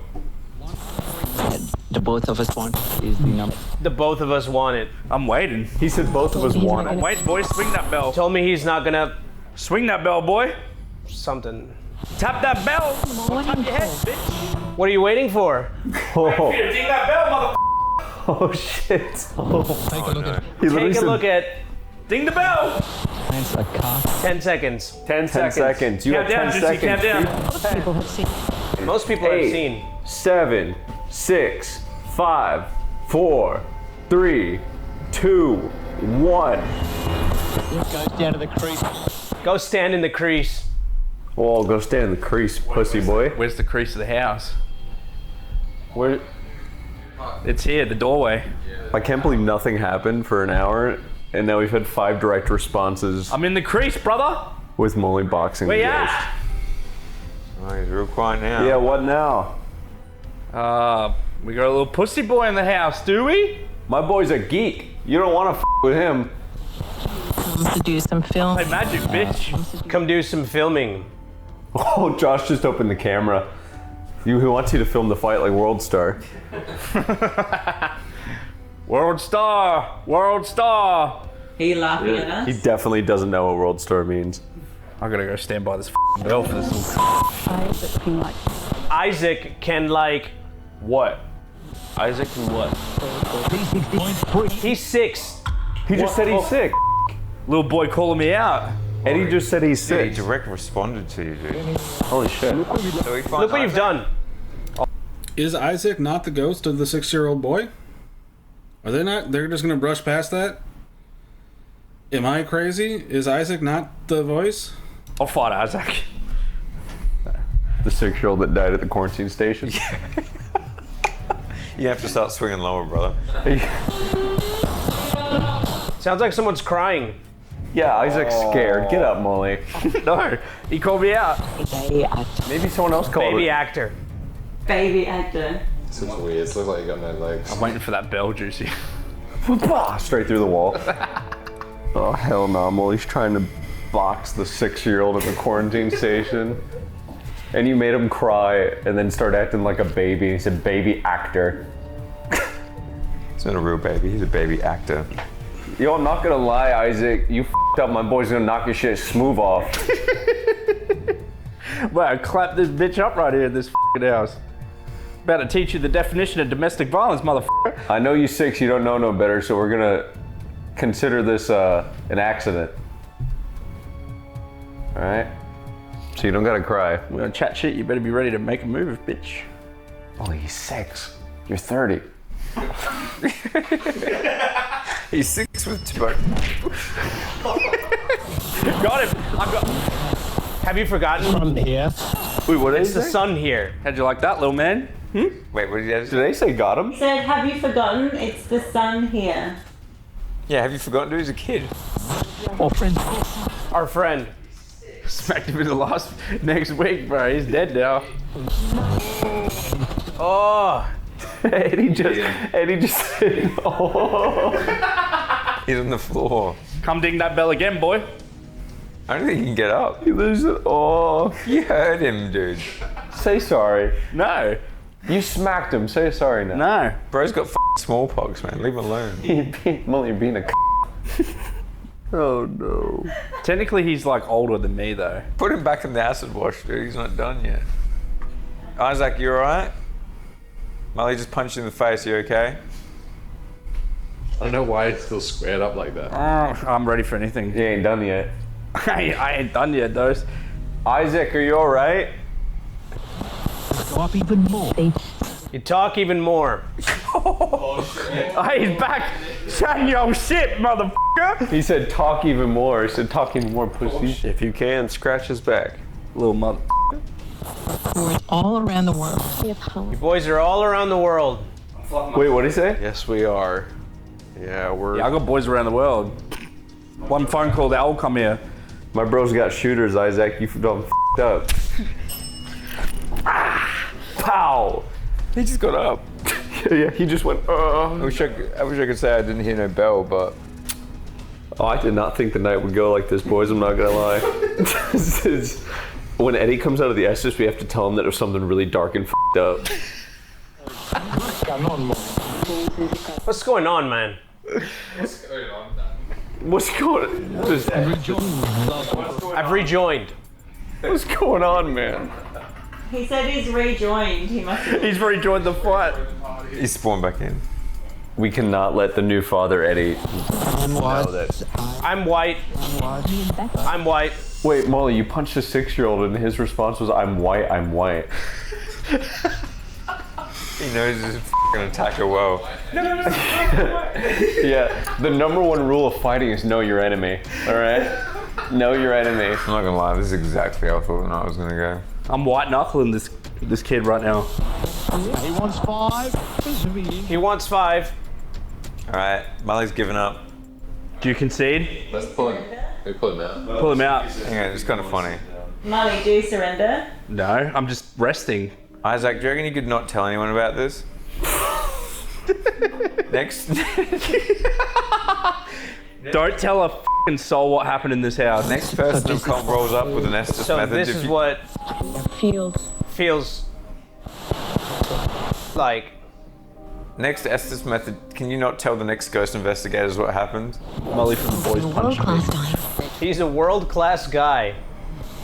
Jesus. The only one I've got. Lady Lucy. He's a Little world-class Lady guy. Lucy. Juicy. Juicy. He said juicy. He said me? Yo, get up there, Juice. It's your turn. I didn't think we'd be doing Juice. Hit him, hit him.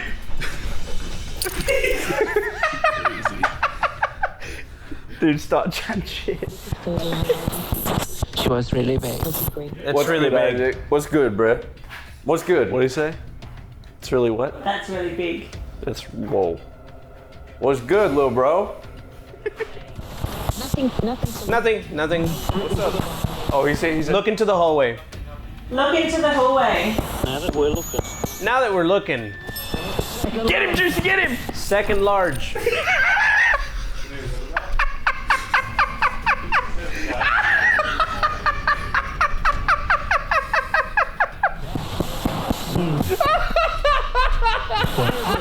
I'm over it.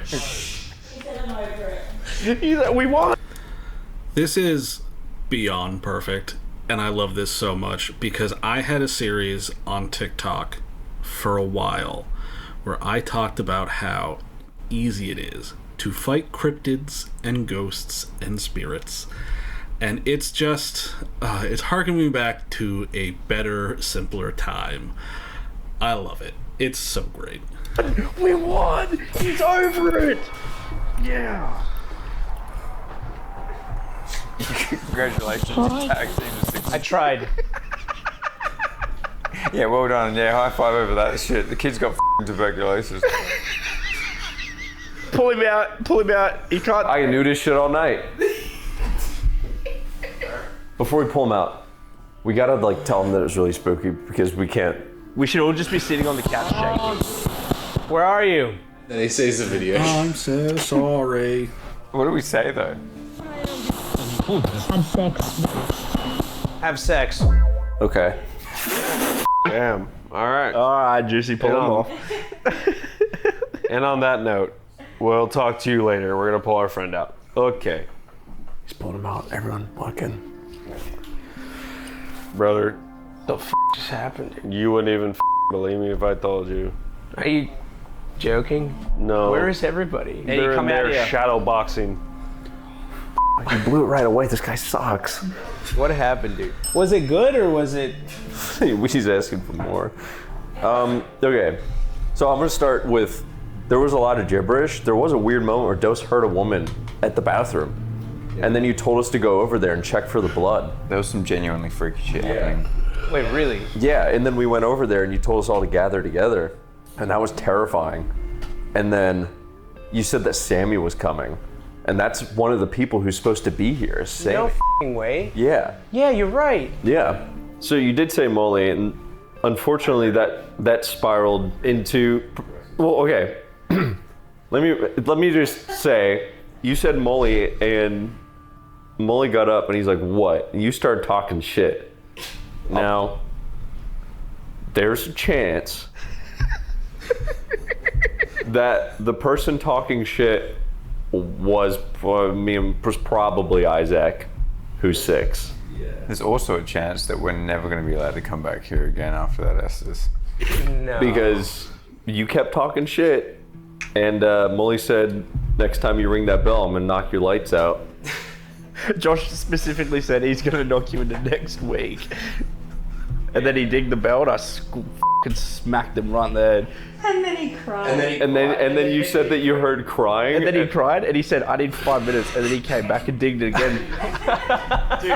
Isaac, could you ding the bell for fun one more time? I'll give you a high five on the way out with my hand open this time. Just so no paranormal people get upset with us. All right. It's fun hanging out with you, Isaac. I'm going to bed. Isaac, if you want me to come back sometime and we can like play another game or something, let you ring the bell.